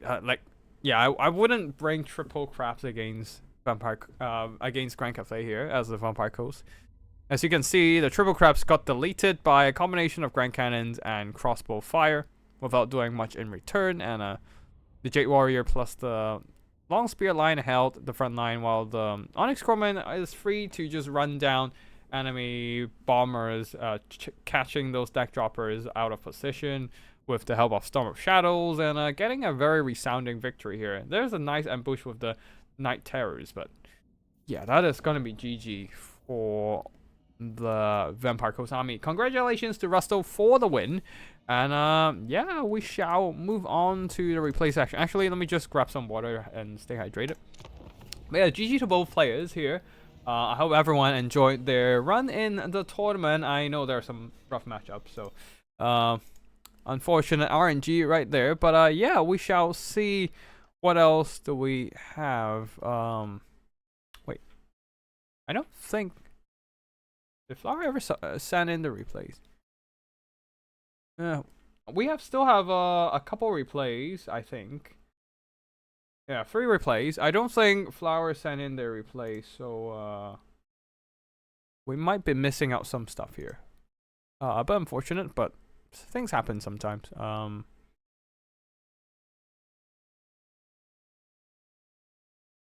Yeah. 1, 2, 3, 4.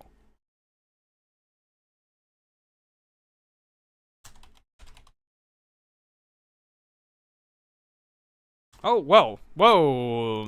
Okay, cool. Thor just sent in all his replays, so we have replays for quite a while. Yep, I think we have most, if not all, of our replays now, so we are good to go. Give me a second. I need to stay hydrated. Let me just grab some water, and then we should be good to go.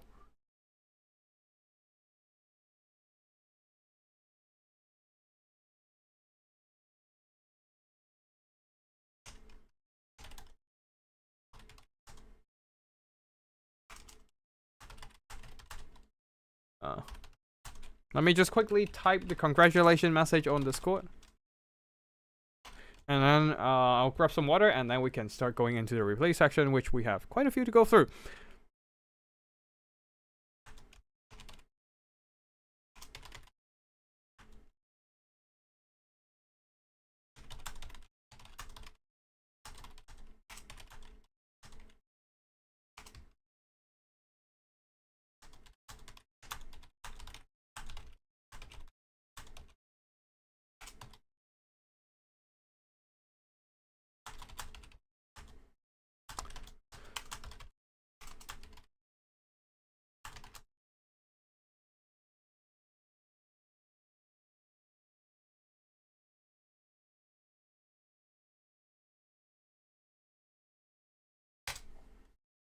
Alright, let me just quickly go and grab some water, and then we'll be back and finish up with a replay casting section.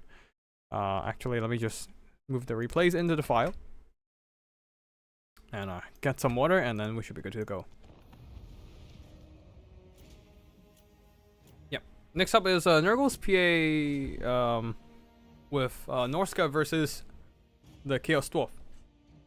Yeah, give me a quick second, and then I'll be back after the water break.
Alrighty, I'm back, got my water, and then we shall start with the replay casting.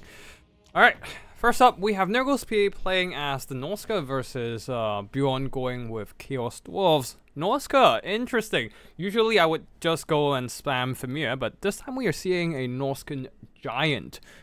Definitely not a traditional pick here. Other than that, 4 units of Marauder Hunters with throwing axes and 5 regular Marauders, 2 Skin Wolves. Regular ones, no armor. I don't think these ones doesn't look like the armored variant actually.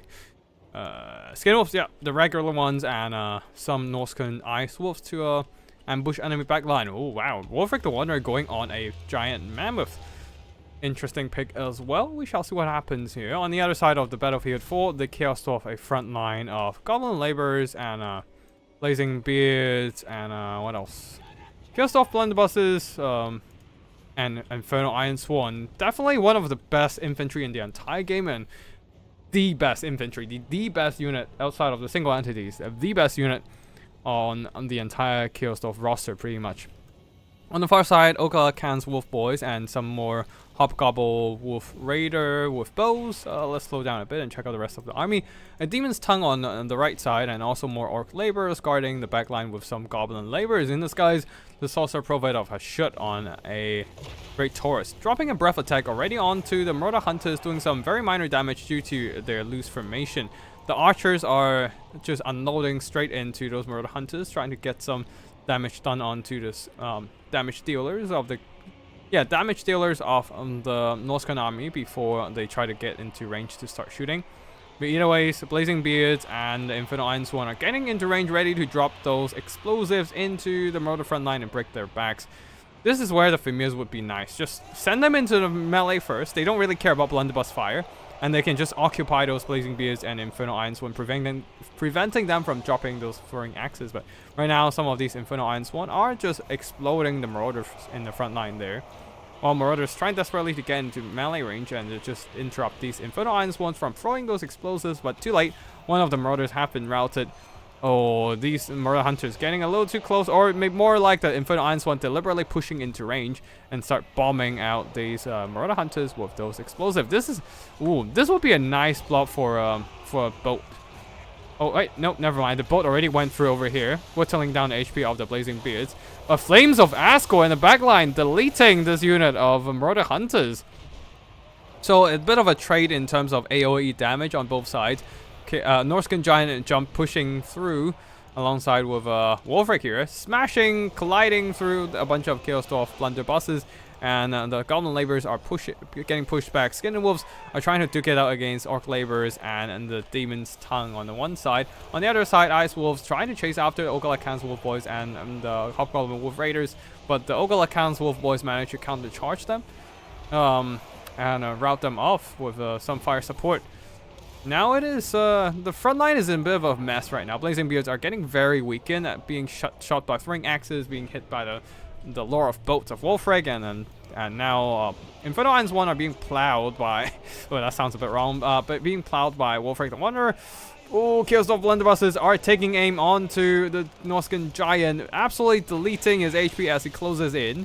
But the Norscan Giant managed to close in the distance finally. But not before losing a quarter of his HP to those devastating firepower.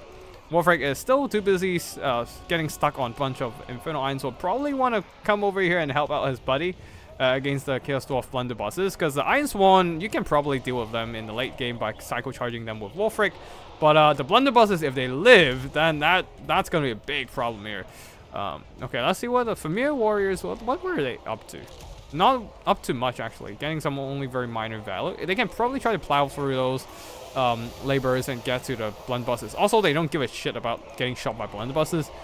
Not because they have 100 armor, but more because they're 45% missile resistance, helping them to mitigate a lot of those blunderbuss fire. But either ways, they are dragging those blunderbuss into melee, so that doesn't really matter anymore. Blazing Beards are so weak right now, they are just going to get routed by shattered by some Marauders, while Wolfreg the Wanderer continues to roam around the battlefield and cycle charge some Infernal Iron Sworn. On the far side there, these Infernal Iron Sworn holding just fine against the wall of Marauders. The horde of Marauders, they're just forming a tight shield wall, while the Skin Wolves are running down the rest of the Chaos Dwarf blunderbusses as the Wolf Raider archers are just continues to shoot and whittle them down, using that fire damage to exploit their fire weaknesses.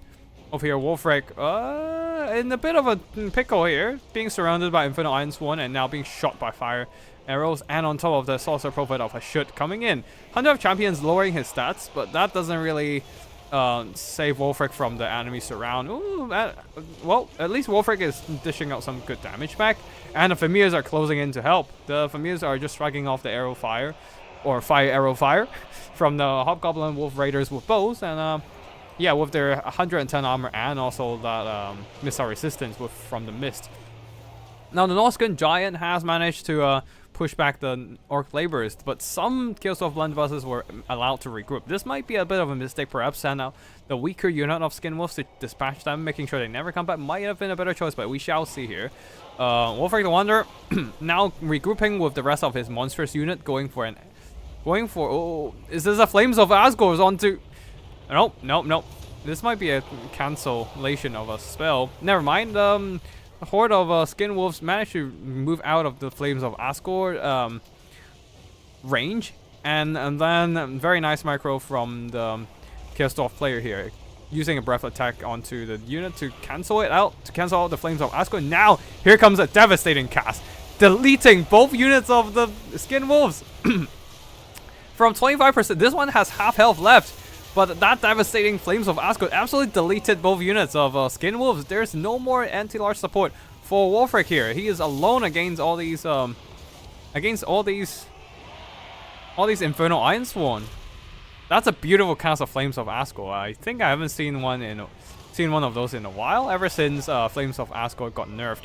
Now the Familiar Warriors are still fighting. Wolfric is staying around, so keeping them in a fight, but seems like the Norskins are in a pretty much of a in a pretty big trouble right now. No more skin wolves to help them out in these mobility department here, and they're trying desperately to catch up to the Demon's Tongue, which is faster than them with more power active.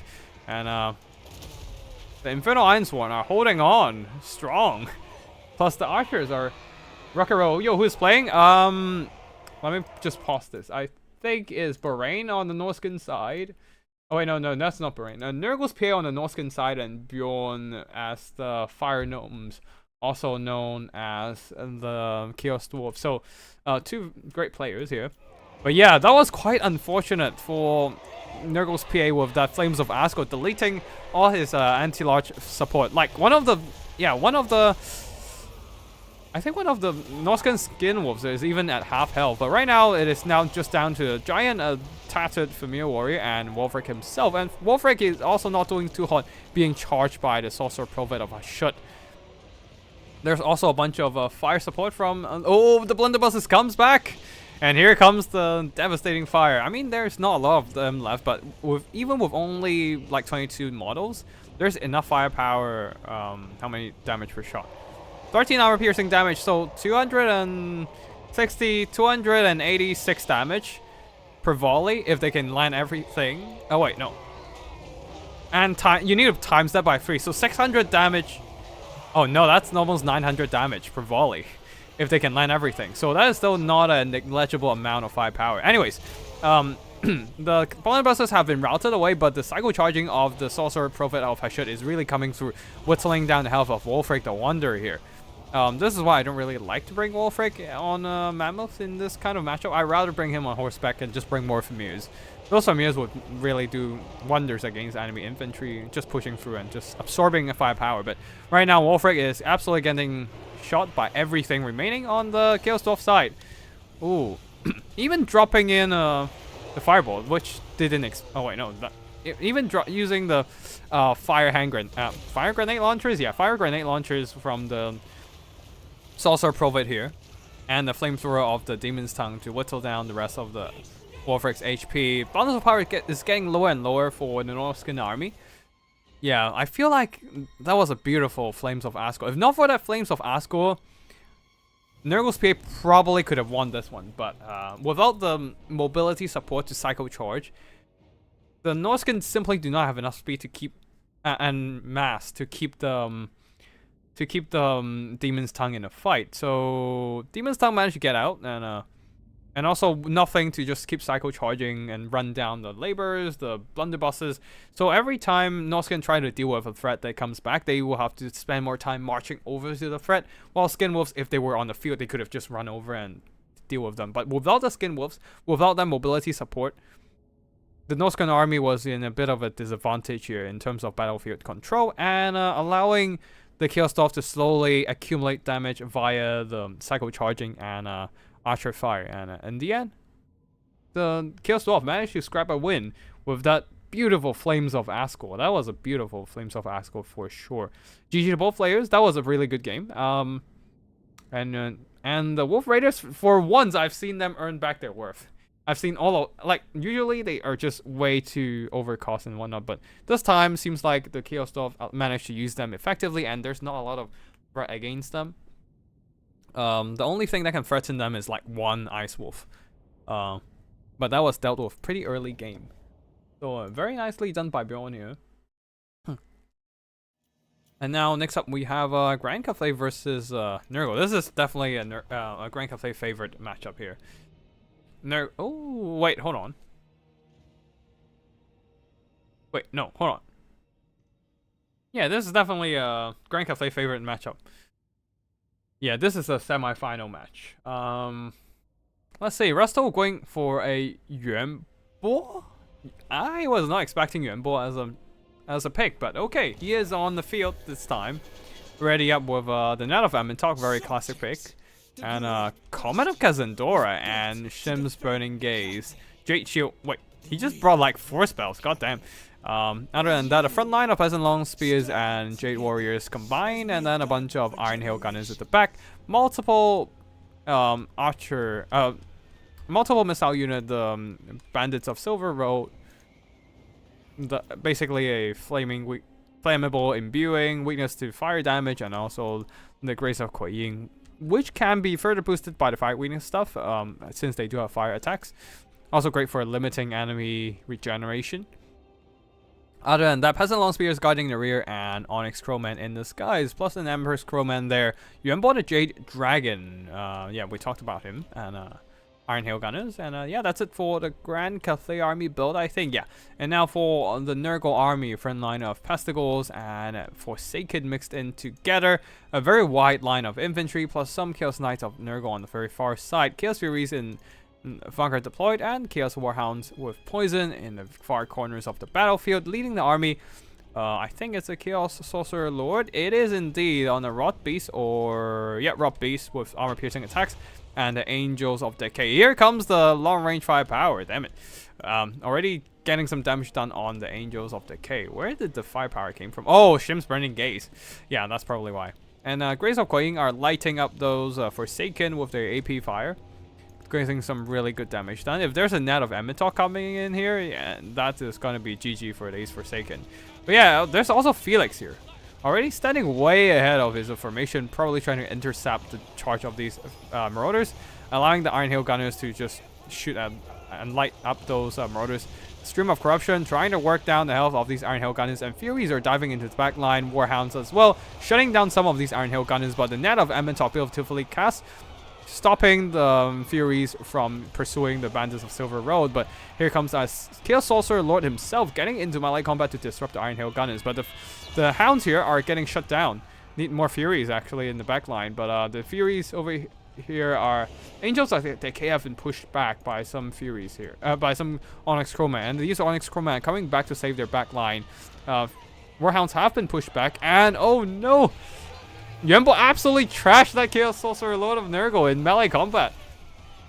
Yuan Bo is indeed a very good swordsman with armor-piercing damage, so he has more than enough weapon damage to punch through the armor of the meager 80 armor of the Chaos Sorcerer Lord, and now he's exposed to the Iron Hail Gunner 5 power before he can get out of range there. Now the Chaos Knights are in range to do a charge. Can they get a charge in time, or will they get cock blocked by a Net of Amentok? Indeed, they get the charge, routing one of the Iron Hail Gunners, shutting down the second one, but there's another Iron Hail Gunners nearby, which now the Nurgle player Pasha, very nicely done, pulling that Chaos Knight over to hit up the third unit of Iron Hail Gunner, just disrupting 3 Iron Hail Gunners at once. But unfortunately, there is a 4th unit of armor piercing missile in the fray. That is the Grace of Kuei Yin, and Yuan Bo is also duking it out with the Chaos Knights as well, getting some armor-piercing damage done. And oh no, the Chaos Sorcerer Lord of Nurgle has been routed by 2 Crowmen, and 2 Crowmen only. No other units for the Nurgle army to save their lord. So he'll probably just get chased all the way back to the white line. Losing their lord like that and their sole source of healing outside of fecundity is painful for the Nurgle army. There's still some tattered infantry here, but at this point, Yuan Bo can basically cut down the Chaos Knights with the help of some Iron Hail Gunners. The Angels of Decay are trying to aid the backline disruption here, but that is not gonna matter as their infantry rush falters to that Grand Cathay box holding the line. So we'll just fast forward here as the Angels of Decay get shot up and army losses hit. And Grand Cathay advance to the finals after this this match. Oh, also don't forget about Felix in the fray as well, giving Yuan Bo healing. So Felix definitely a very strong character. But I don't think that he matters that much in this scenario. The Nurgle army just doesn't really have the tools to shut down everything of the Grand Cathay army. Like, the mobility assault was a little bit disjointed. Because the Furies got in first, and then the Chaos Knights got here quite late. If they strike at the same time, it might have been much better, giving the Grand Cathay backline more trouble to deal with. But then again, if you just keep those Furies in the range of a bunch of Iron Hail Gunners, they will get deleted anyway, so you're forced to throw them in to just shut down those Cathay shooting as soon as possible, right? So it is a bit of a rough matchup for Nurgle. Unfortunately, I've seen people play and win this matchup before as Nurgle, but it is still a very rough one indeed. Like, I tried using the double tote dragon build, not quite working, because they just constantly get stuck for some reason. And yeah, the Nurgle army tried their best, but just not quite enough against the tyranny of Grand Cathay. Next up, Grand Cathay versus Chaos Dwarf, with quite a few firing rockets. Fighting fire with fire, that's quite ironic, actually. But makes sense, since Chaos Dwarf relies a lot on their heavy infantry to carry, but even with their fire resistance, that kind of AoE damage from the firing rocket is still very substantial.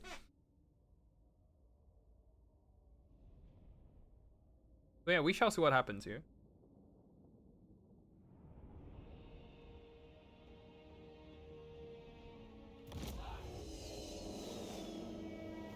Alright, so let's look at the army builds. Grand Cathay with a front line of Peasant Long Spears and Jade Warrior mixed in, a second line of Iron Hail Gunners, 2 firing rockets, already opening fire, let's slow down before the rocket hits, 2 units of Peasant Horses, and actually 4 units of them to protect themselves from any Hobgoblin Riders. Dragon-Blooded Shugengan Lord of Yin Magic with Tunnels of the Night, Cloak of Jet, and Storm of Shadows. As for the Chaos Dwarf army, who is gonna brave a storm of fire, a storm of black powder and lead.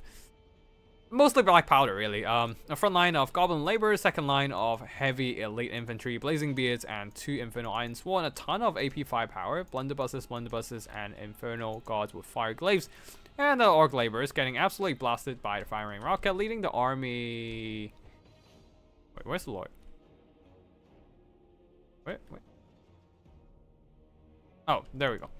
The Sorcerer Prophet will shoot on the far side of the battlefield, scouring the flanks. And some Hobgoblin Wolf Raiders, the Ogre Kingdoms Wolf Boys. A relatively elite Wolf Raider Archer. Yeah, whittling down some Peasant Horses since they don't have much armor or shield. But yeah, the main problem is just the elite infantry formation getting absolutely lit up by the firing rockets. Yes, they have fire resistance of 15%. That still isn't quite helping them against that kind of devastating firepower available to the firing rockets. It's downright oppressive, I dare say. Yeah, they have heavy armor. They have fire resistance that they just don't really do enough work here against the firing rockets. The Chaos Dwarf front line is pushing and also taking less damage than your regular heavy infantry line, but they're still taking noticeable losses as they push us through. Blazing Beards are getting to the front line, deleting some Peasant Long Spears with their explosive charges. Blunderbuss is getting in range as well. Infernal Iron Sworn getting to the front line. Now the Blazing Beards used up their explosives and are now charging into frontline combat. While the Sorcerer Prophet, ooh, that is dangerous. Diving down ahead of the formation. Yeah, he's just gonna get deleted. He might just get deleted. Yep, he is definitely getting deleted by the Iron Hail Gunners. 3 whole units of Iron Hail Gunners onto them. One of them getting deleted by explosives. The other getting deleted by Flames of Ascot. But there's still at least one still shooting. And the Sorcerer Prophet is trying to get to the back line, shut down a firing rocket. But he should have just stayed on these Iron Hail Gunners, because now he's getting shot by them. But still, I think Bjorn is playing as a Chaos Dwarf, right? Yeah. Doing a spectacular job with the Chaos Dwarf shutting down those Cathay missiles, Iron Hail Gunners so far, because 3 out of 4 is offline, and the 4th one is also being disrupted right now. The problem is, do the Chaos Dwarf have enough juice to keep pushing? I am not quite sure because their main damage output, the Sorcerer Prophet on the... Wait, is that a great... No, they didn't use the breath attack. He could have used the breath attack onto one of the Iron Hail Gunners and he would have had an easier time against all that firepower. But, well, at this point, it's too late now.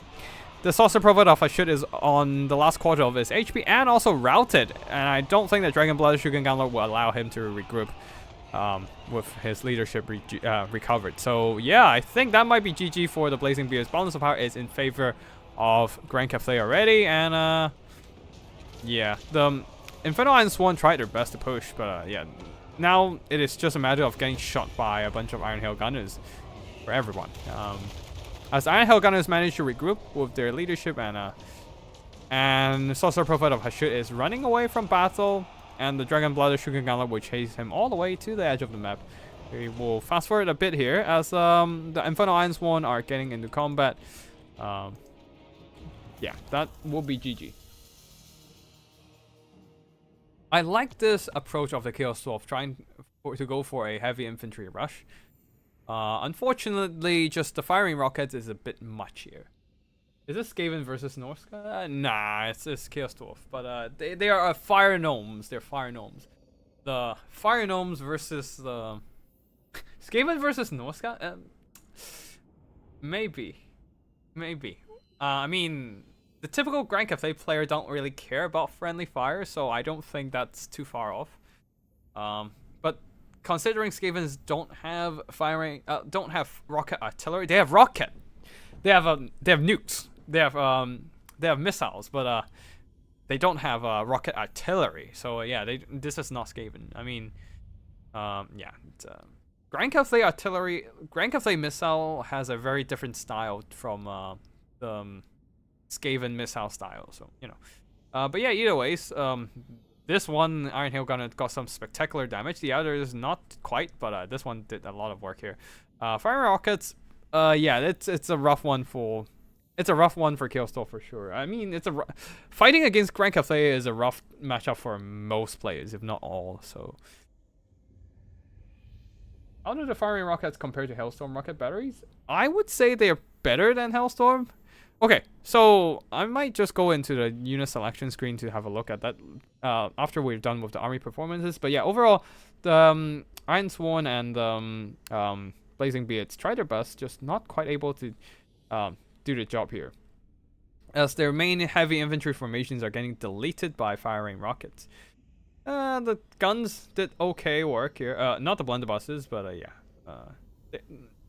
Beyond made a very valiant push against the Grand Cathay box. Just firing rockets still too much here. Let me just check. Firing rocket, let's see. Empire, Hellstorm. And then Grand Cathay firing rockets. Okay, firing rockets, roughly the same price as Hellstorm rocket battery. But I feel like firing rockets has a better accuracy. And just quicker shots. Like, of course, I think the best artillery in the game is still Sunmaker. It can probably 1v2 and win out against the firing rockets.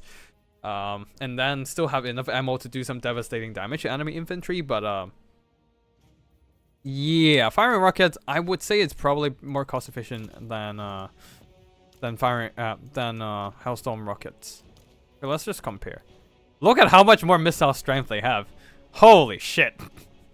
I mean, they have 10 less ammo, but like usually you can't really use up all the ammo on a Hellstorm rocket battery anyways. So yeah, like you don't wanna.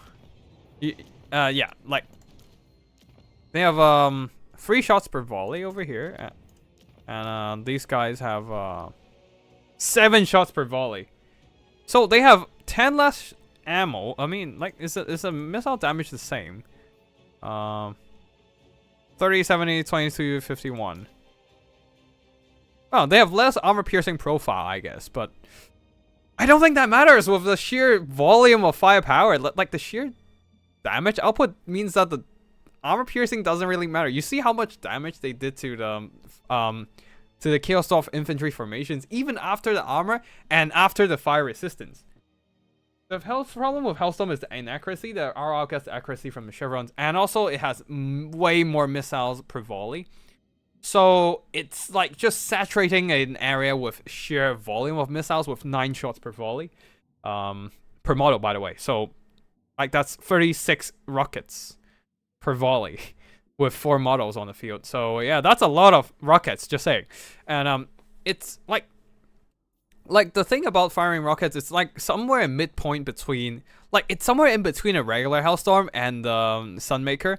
It has less ammo overall, but it just saturates a small area with so many missiles. It basically just did a bunch of, it just basically does a bunch of burst damage, and it's guaranteed to hit something with the kind of missiles they're throwing out.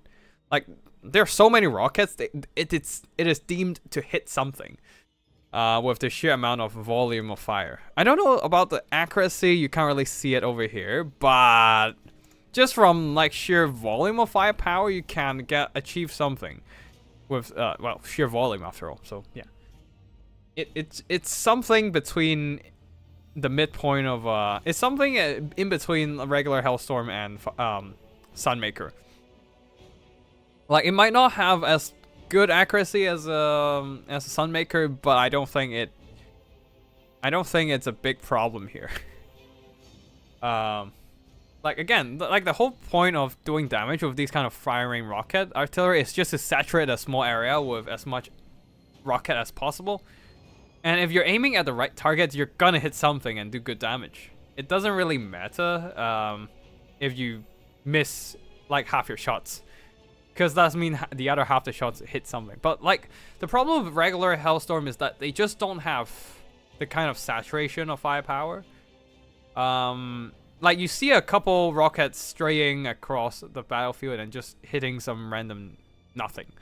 Like over time, like over a longer period of time, maybe it'll end up hitting the same amount of damage, but like it needs double the time to use up all the ammo. At least double the time to use up all the ammo as a regular like firing rocket. Hellstorm reload time 17 seconds. 20 seconds for firing rockets. Okay, so yeah. Essentially, like firing rockets shoot out the same amount of rockets using half the time of the Hellstorm rocket battery. So yeah, the firing rockets are just much better at doing burst damage. While the while Hellstorm rocket battery, they can do damage over a long period of time, but usually in a less than 10-minute battle of a regular multiplayer conquest or land battle gameplay, you're not gonna have the time to use up all the ammo. So yeah, that is unfortunate for the Hellstorm, losing to firing rockets like in that kind of way. Now next up we have the Vampire Coast gameplay, actually 3 whole Vampire Coast battles, and we are seeing Scrag the Slaughter plus 4 whole units of Gorgers. Some of them with a bit of chevrons with leftover funds. Now on the other side for the Vampire Coast, oh, this is a rough matchup for Ogre Kingdoms, because they don't have any good answer to the handgunners. Now after adding blood vultures from the DLC, things might be different here, but in this scenario, yeah, deck droppers is gonna be untouchable. I mean, I guess the hunters can try shooting back, but yeah, right now, let's go through our army builds. Vampire Coast going with a missile heavy army. 3 whole units of deck gunners with 1 unit of zombie pirate handgun mob, and a bunch of regular zombie deckhand mobs and a bunch of pole arms, and then 3 crab units.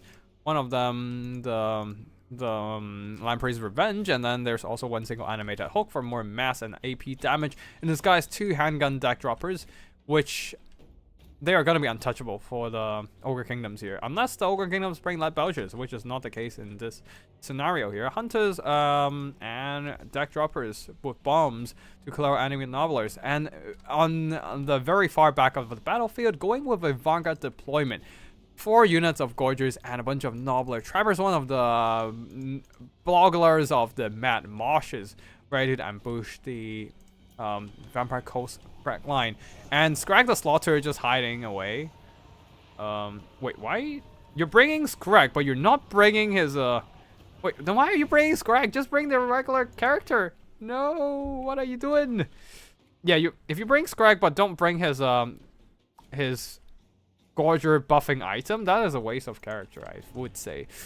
So unfortunately, that was a bit of a waste, but we shall fast forward a bit as the Ogre Kingdoms are just refusing to engage here, but the deck droppers are just keep putting the pressure onto the double hunters as the Vanguard backline unleashes.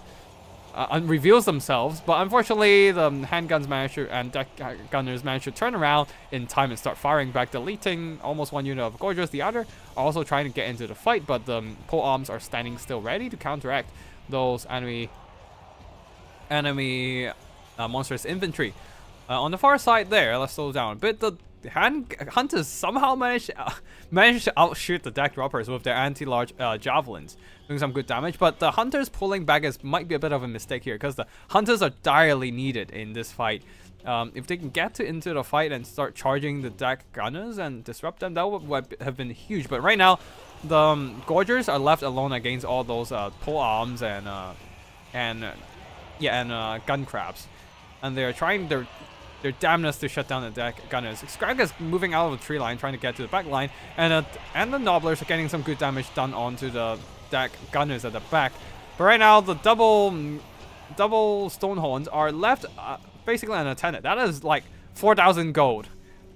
Like 1/3 of an army left on the other side of the battlefield, while the rest of the 2/3 of the army are getting obliterated in the combat here. While on the Vampire Coast side, that is a total of less than roughly 2,000 gold worth of units. Yeah, roughly 2,000 gold worth of units. Just keeping those 4,000 gold worth of ogre monsters at bay. That is definitely a very worthy trade for the Vampire Coast here, as the rest of the Vampire Coast army are just focusing to work down those Gorgers and Nobblers over here. And yeah, they have been doing some really good work. Nobblers need to turn around and start firing at the deck droppers if possible, and just shut down the enemy aerial power. And right now, finally, the Stonehorns are in the fight, but the rest of the Nobblers are being knocked out, while the Gorgers are almost dead. So they're joining the fight, but joining the fight way too late, and this might be a bit of an issue, as now the gun crabs can turn around and start deal with the hunters. Well, Scrag the Slaughter is still in the fight here, with some Nobbler trappers. Gorgers are trying their best to hold the line, but they are almost dead, so they're not gonna do much. Nobbler trappers are whittling down the last bit of these bombers, but the problem are these double handgun bombers, who can now freely shoot at the hunters, chip away their health, as the hunters are now stuck in the middle of a bunch of shotgun crabs, taking a ton of damage from the Lamprey's Revenge while not doing much in return, because they don't have that kind of AP and that kind of anti-infantry bonus to deal with these monstrous entities. And yeah, the hunter is getting shot pretty badly by the Lamprey's Revenge, getting blasted from all fronts. The hunter over here managed to bail out one model of the Gorgers here. Yeah, this Gorger is gonna be dead soon under the polearm Fleet Admiral. Well, at least the hunter is helping out. The Stonehorn hunter is helping out. A little bit of a hunter, butcher, and troll guts stacking on top of each other, getting him 2.4% heal per second. So that's 24 HP per second. Just some very desperate healing from the Ogre Kingdom side, trying to keep this hunter alive, but that is not exactly working in their favor yet, because the Lamprey's Revenge is just quickly working through whatever healing the hunter got from the upgraded Troll Guts and the Butcher ability. Now the hunter on the other side, the Stonehorn hunter on the other side, are trying desperately to Psycho Charge down the Vampire Fleet Admiral, and somehow this unit of Gorger with 3 HP left is still in the fight. Is he gonna go down finally? He's still there. Still 3 HP, being poked by pole arms. Finally he goes down. Oof. But yeah, that's that Gorger aside. That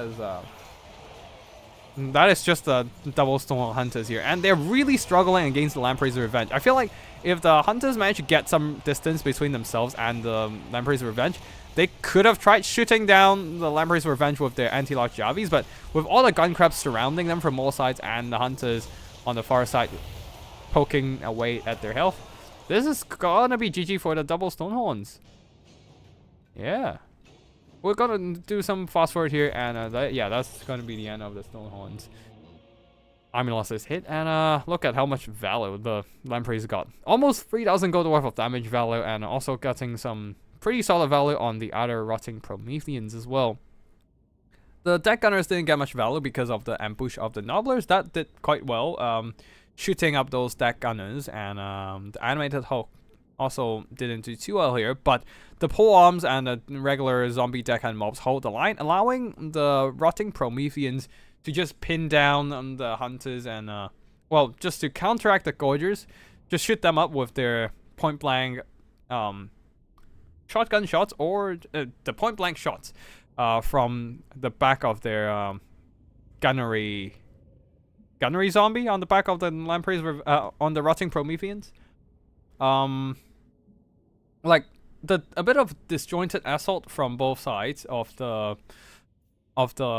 Ogre Kingdoms army. If the Stonehorns were there earlier, maybe they could have done better disruption against the deck gunners and just also against the enemy zombie pirates. But alas, I feel like in this matchup you would need a fire belly at least to clear out zombie chaff, because Nobblers aren't gonna beat zombie chaff unless the Nobblers can sit back and shoot. But like, a decent player wouldn't give the Nobblers that chance to do that. So yeah, you need a burning head to clear out zombie chaff. But right now, this matchup is pretty much unplayable until Ogre Kingdoms can get their blood vultures to counteract enemy deck droppers. Because right now, the deck droppers are unstoppable. They can just fly around, just poke at your... Like, if they brought 4 deck droppers with handguns, then the hunters are just going to sit there and take shots till they die. Yeah. It's really rough for the Vampire Coast in this for the Ogre Kingdoms in this matchup against the Vampire Coast. Not much to talk about in terms of army performance. Next up, we have Vampire Coast versus Khorne. We shall see what happens here.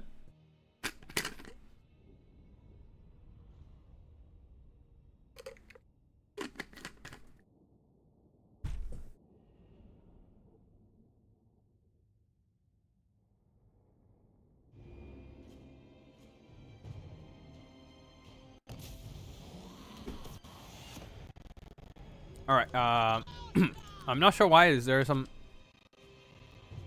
audio issue? What the fuck? Alright, cool. I think the audio issue stabilized. Okay, cool. Next up, we have Zombie Box. Zombie Pirate Deckhand Mobs in the front line for this yeah, for this zombie Vampire versus Khorne battle. I'm not sure why they brought halberds here. I don't like this idea.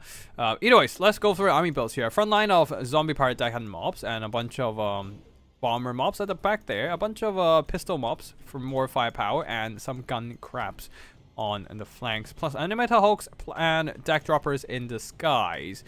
Animated hulks on the flanks as well, and in the front, and then leading the army vampire fleet admiral using the black Periapt. Black Periapt to get some power recharge, get more mana for their spell cast. Yeah, and also Death Gods ready up to cleave through some enemy front line, challenging the Khorne in melee combat. As for the Khorne army, a front line of Marauders of Khorne here, and then backed up by a bunch of Chaos Warriors, more expensive backbone of the Khorne army. I don't really agree with this choice. My opinion would be just skip the halberds, turn them into, change all these Chaos Warriors into Forsaken, because they would trade well into Zombie Chaff and can hold a bit even against Death Guards with their armor. A lot of Flesh Hounds ready to jump on, and Chaos Warhounds to jump onto enemy backline. I don't see any Furies. That might, okay, 3 Furies. I probably would bring 4. 4 Furies, a ton of regular Marauders, and a ton of Forsaken, just to overwhelm the zombie front line and whatnot. And yeah, Flesh Hounds. I wouldn't bring. I don't think I would bring Flesh Hounds actually. Yeah, I'll just bring 4 Furies if anything, and also another. I would bring as many Murder Horsemen with throwing access as possible, because you need those to deal with enemy crabs. You can't really fight them in melee. especially with death guards around and a bunch of firepower shooting at your way, so you might want to just shoot them instead, while your Furies and infantry deal with the enemy missile troops. Anyways, leading the army, Valkia the Bloody here, as the leadership, getting that Spear Slopnia onto the enemy front line might be good at working down the HP of the death god. Anyways, that's it for army builds. Let's just get the battle started. Do a bit of fast forward, a little bit of Gaze of Nagash, whittling down the health of some Chaos Warriors and Marauders. I feel like they're aiming at the Chaos Warriors, and the Marauders just unfortunately just so happen to stand in their way. Anyways, bomber mobs are getting deck dropper bombers are getting close and just whittling down the health of some Marauders of Khorne here. So Furies are activated to chase them down, but they don't want to get too close because the pistol mobs are gonna whittle them down with a torrent of firepower. Nope. So the Furies are backing off before they get shot, while the Khorne infantry are standing back, not pushing. I think that might be a mistake there. You're Khorne. You're supposed to go aggro here. You're supposed to go aggressive. But anyways, bomber mobs once again getting close, but Spears Slopnia onto Zombie Chav, not doing a whole lot of damage, while bombers definitely annihilating some more of the front line. Furies once again being activated to push back those deck droppers, but they are getting lured into the range of a bunch of pistol mobs who can shoot while moving, so they're just gonna get shot a bunch. Yeah, these ones are kicking a bunch of damage. Where are the hounds? Where are the hounds? They need to come in and start disrupt. Okay, yeah, Furies are going in to disrupt the bombers, while the rest of the infantry pushes, but the elite infantry at the back there are kind of lagging behind, so not a lot of value going into combat for Khorne yet, and the Murder Horses are still just shooting at animated hulks.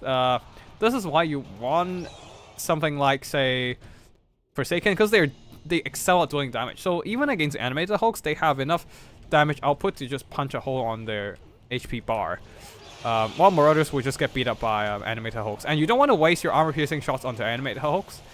Right now, the Furies dive is largely unsuccessful as the Death Gods immediately dispatch those Furies. Finally, Hounds are getting into the backline, Flash Hounds and Warhounds, trying to disrupt the pistol shooting, but these are pistol mobs, they don't really care. And then the Death Gods are here to completely shut down those Hounds, while Chaos Warriors and whatnot are just struggling against crabs, and bombers are still bombing. Valkia is diving into the back line here, just tying down some rotting Prometheans. Flesh Hounds are chewing through some pistol mobs, but they are taking a ton of damage, and this is a worthy trade for the Vampire Coast, as they're just losing just chaff unit against a more elite mobility, more expensive as well. On the right flank of the Vampire Coast army, they are pushing back the Marauders with the animated hulks. Chaos Warhounds are trying to circle around and shut down pistols and bombers, but I don't think that they're gonna make it in time, as they are deleting some more units of Chaos Warriors in the front line there, just whittling down those Chaos Warriors with those bomber shots.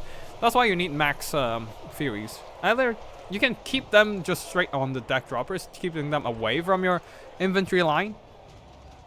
Yeah. While like you can bring like what, 4 Marauders, 4 Forsaken, just to wrap around and really pressure the Vampire Coast army with a lot of melee. But at this point, the Zombie Chav are delaying the Khorne army enough that Death Gods managed to dispatch most of the backline threats and are now in the front line, beating back those Chaos Warriors. And now the Warhounds and Flesh Hounds are being targeted by gun crabs. And these Flesh Hounds are being hacked apart by the Polearm Fleet Admiral. Deck droppers are completely free in the skies, just bombing up the bunch of infantry on the front line there. Another thing, spread out. You don't want to bunch up your troops like that, because deck droppers are going to delete you with those explosives. But yeah, either ways, I think that is going to be GG for the Vampire Coast army, as they are, for the Khorne army, as they're mostly stuck on the zombies and unable to push through, allowing the Death Gods to cut down their infantry and bombers to just bomb them up. Yeah. Murder Horses charging in, but they are just gonna get whittled down in melee combat. Valkia is trying her best, but army losses hit, and that shall be GG with a resounding Vampire Coast victory. Getting some pretty solid damage done. And yeah, GG to both players here. And yeah, we shall... That's some pretty good damage on the Lamprey's Revenge here, but mostly I think the work was done by the Death Gods, dispatching the enemy. Ooh, actually the bombers should do some good value, no? Nope, not really. But yeah, the Bomber Bats did some good damage with the Furies being dumped into the enemy backline and not getting a lot of value and just getting cleaved apart by the Death Gods, who does really good damage in against infantry targets. Well, the Warriors, as I said, they don't really serve much of a purpose in this matchup. You'd rather just bring some fast and aggressive Forsaken who have decent speed to just flank around and punch zombies and whatnot. Like for Warriors of Khorne, they are excellent as an anchor, as an anvil, but they don't do enough damage fast enough. They struggle to do damage. So they don't cut through zombies fast enough. What you need is Forsaken, who excels at doing damage, punch through the zombie chaff, and then start pressuring the enemy backline, because Warriors don't really do that here. So quite unfortunate. The Khorne army getting stuck mostly behind zombie chaff. The Warriors didn't really do their job. Throwing Axes tried their best here, but they were mostly shooting at animated hooks instead of rotting Prometheans, which is the more appropriate target, while the mobility are mostly dispatched by Death Gods and monsters of the Vampire Coast side. Right, one last battle for today. Vampire Coast going with Aranessa Saltspite versus Race Tomb Kings with Setrat Imperishable. Are we seeing another War Kitty? We are seeing two meme choices here. The Screaming Skull Catapult, which adds a discourage effect against the undead, is not exactly the greatest use of a discourage ability. Oh wait, no, that's a takeover effect, -8 leadership. So not exactly great against the undead, it's because you've got nothing to route, but either ways, the Vampire Coast army is going for more melee rush focus, a bunch of zombie pirate deckhand mobs, Death Gods, and a bunch of gunnery mobs at the back. Some of them with bombs, some of them with pistols. More Death Gods at the back, and leading the army, Aranessa Saltspite, supported by a Vampire Fleet Captain with Lore of Vampires, with only Gaze of Nagash and the Drowned Dead Summons. Also Taunt for modifying enemy melee stats. There's in the forest some Lamprey's Revenge and some deck droppers who are flying high in the skies. Not really worried about the Tomb King's aerial units since carrions are shit. And then Felbat's Vanguard deployed to disrupt enemy shooting. More deck droppers with bombs on the left flank as well. Screaming Skull Catapult. Aranessa should be able to bring Free Company Pirates. They should. I really love bringing Free Company Pirates. Back in Game 2 when you can still bring these kind of campaign units with the specific sub-faction. But you can't bring that anymore, and I can only play it as a fun Vanguard army in campaign unit meme tourneys, which is a bit of a pity. I really enjoy using those Free Company Militia and Free Company Sartosa Free Company units back in the day.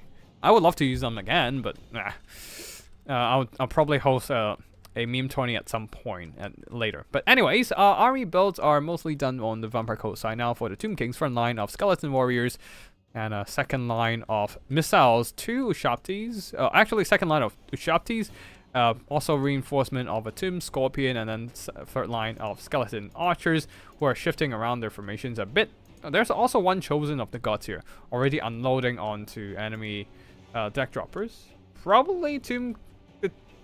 maybe the Tomb Gods, Death Gods would be a bit of a better pick. Anyways, Screaming Skull Catapult already screaming death into a bunch of zombie deckhand mobs, and also gunnery mobs actually, and a bunch of skeleton horsemen for mobility and intercept enemy mobility as well.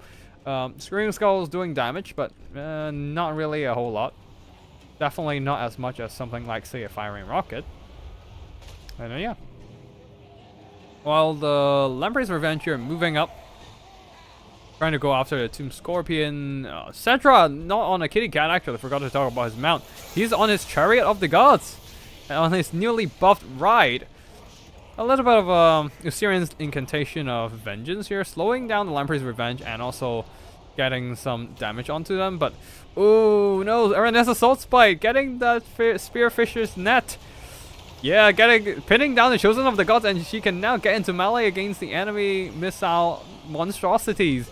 also reducing their melee defense as well, making them more vulnerable in melee combat. And the Lamprey's Revenge are in the fight, quickly working down the HP of the Chosen of the Gods. Screaming Skulls continues to fire, but some Fellbats are in the backline, silencing, disrupting these artillery of the Vampire Coast.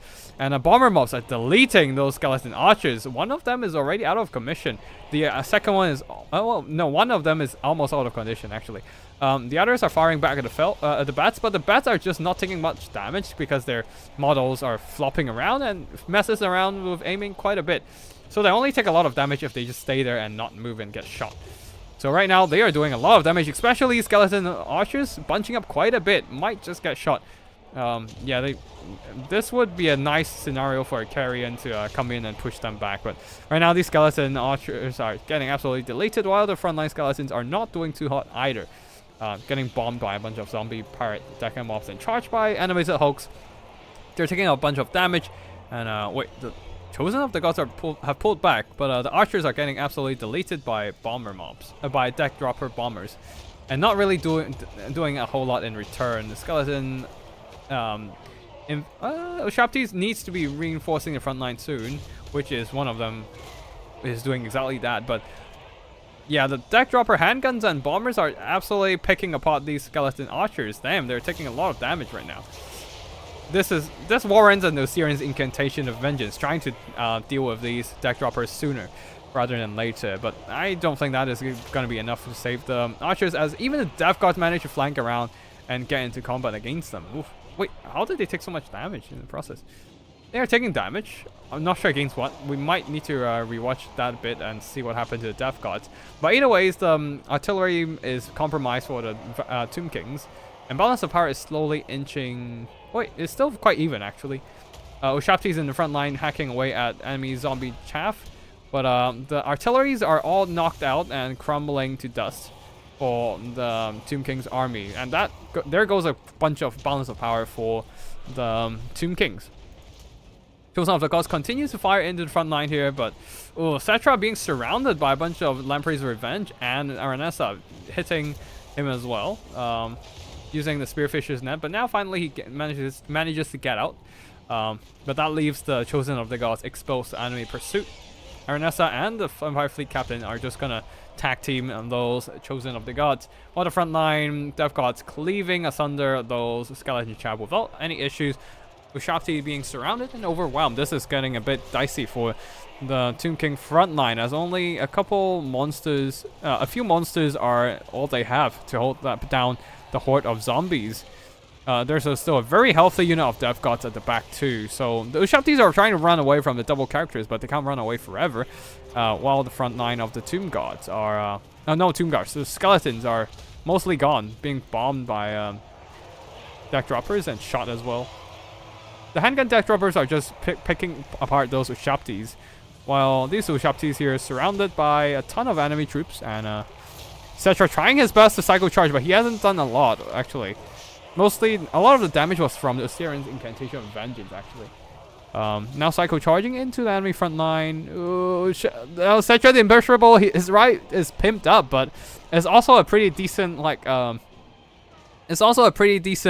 unit hitbox with not a lot of HP compared to the War Sphinx, so it is actually very vulnerable to the handgun deck droppers, picking apart the rest of the HP on Cetra the Imperishable.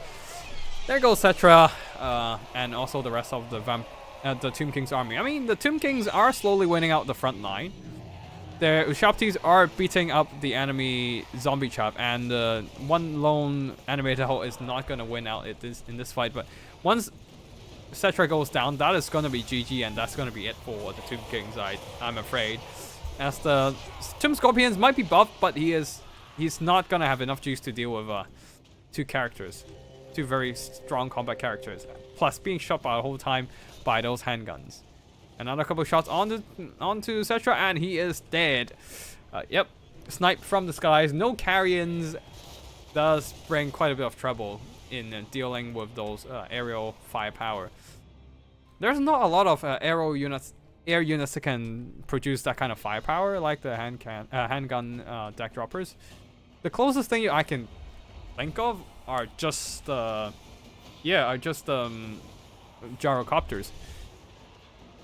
And yeah, you really need like dedicated air units to screen for you against the deck droppers in this matchup, I feel like. Like, even if you don't have to deal with gun bats, you can at least throw in those flyers to into enemy backline and disrupt the enemy shooting. So getting some aerial units, getting a couple carrions would not be bad at all in this matchup. But yeah, this is Race, so I think he's just trolling a bit with Screaming Skull Catapult. No, he is definitely just trolling with Screaming Skull Catapults and Chariot of the Gods. He was definitely trolling. But yeah. The deck droppers are just gonna win the game for the Vampire Coast as they shoot their way to victory here. The Gunbat's definitely scoring quite a bit of value. Not as much as I thought, but definitely earning back their value. And the most important thing is actually the bombers clearing out all those skeleton chaff. Tomb Guard's not doing a whole lot of damage, but yeah. Wait, hold on. There's not a lot of damage on the. Okay, Lamprey's Revenge did some good damage, I guess, but. There's not a lot of damage on both sides. I feel like a lot of damage comes from the Screaming Skull Catapult crumbling away. Yeah, I don't know.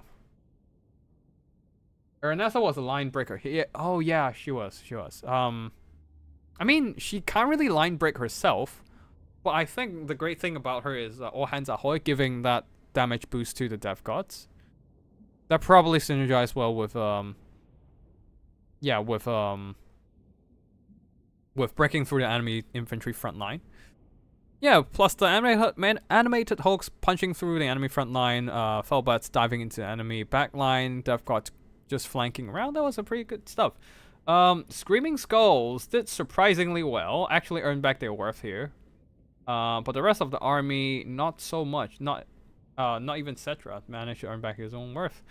Tomb Scorpion also not a whole lot of value. Archers got shut down pretty well by the deck dropper bombs. So yeah, GG to both players. Yeah, shit, I'm feeling a bit hungry. Yeah, Chosen of the Gods did some pretty mad damage. Mostly actually pressured. Like half the game, they were just trying to run away from Aranessa and the Vampire Fleet Captain, and just not quite able to stand still and shoot. So yeah, not a whole lot of value for them. Ushapti tried their best to hold the line, but unfortunately the Skeleton Chaff didn't quite do their work. Let's just jump into the combat once more and just check out some stuff. I just want to check out what the Death Guard has been doing early game and how did they take a bunch of damage before they get into combat. So pardon me to go back into combat, but after that I think we can conclude this stream. And then I need to go and eat dinner because I'm feeling a bit hungry. Alright, let's fast forward here. As we're getting some shots in from the far side, Tomb Kings raining fire onto the zombie pirate gunnery mobs. Yeah, Fellbats dropped in, disrupt. Very nice work against the Lamprey's Revenge, but letting Aranessa getting close enough to catch the Chosen of the Gods might be a bit of a mistake. Okay. The Death Guard has been shot. Yeah, they've been shot by the Screaming Skull Catapult. That explains why they took a bunch of damage before even getting into melee. Ushapti's also turning around to shoot, maybe? No, but they have took... But yeah, a nice catch from the Vampire Coast player from Flower there. Pinning down the Chosen of the Gods and then catching them in melee. And now this unit of Death Gods moving in from the flank, but getting shot. Oh, they were left a little bit too long there and then getting blasted by Screaming Skulls, kind of point blank. And the Chosen of the Gods weren't quite able to get out much damage. They were facing the wrong side. Oh no, that was bad. That was pretty pitiful. But yeah. Aranessa managed to, like, they don't really break the line, but they're just infantry foot characters. They can squeeze through the gaps of the line and just go and disrupt the back line, which is quite good. Combined with, like, Lamprey's Revenge, gun bats, and maybe even regular Fellbats, they can actually do some good disruption. Not a whole lot of enemy units that can stop them anyways. Cetra tried his best, but he is charging into Lampreys and getting shot behind flank by shotguns. So that was not great, and on top of that being double teamed by the two foot characters. Not great for Cetra.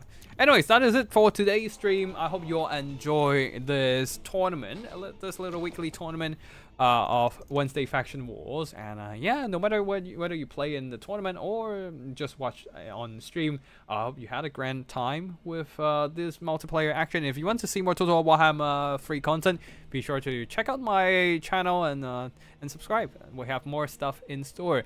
And of course, if you can help like my video, and that would help a lot with the exposure of algorithm as well. So that would be really appreciated. And yeah, that should be all for today. Congratulations once again to Rusto for winning this tournament with the aerial superiority of Grand Cathay's Onyx Crowman, dominating the skies with the aerial power and their artillery as well. Grand Cannon, no, not really Grand Cannon, but mostly firing rockets in the second game of the best of 3. But yeah, that's gonna be it for today's stream. I hope you all had a good time, and I shall see you all in the next one. Thank you, everyone, and yeah, that's gonna be it for today. Thank you for watching, and I'll see you in the next one. Tactical Edge, signing out.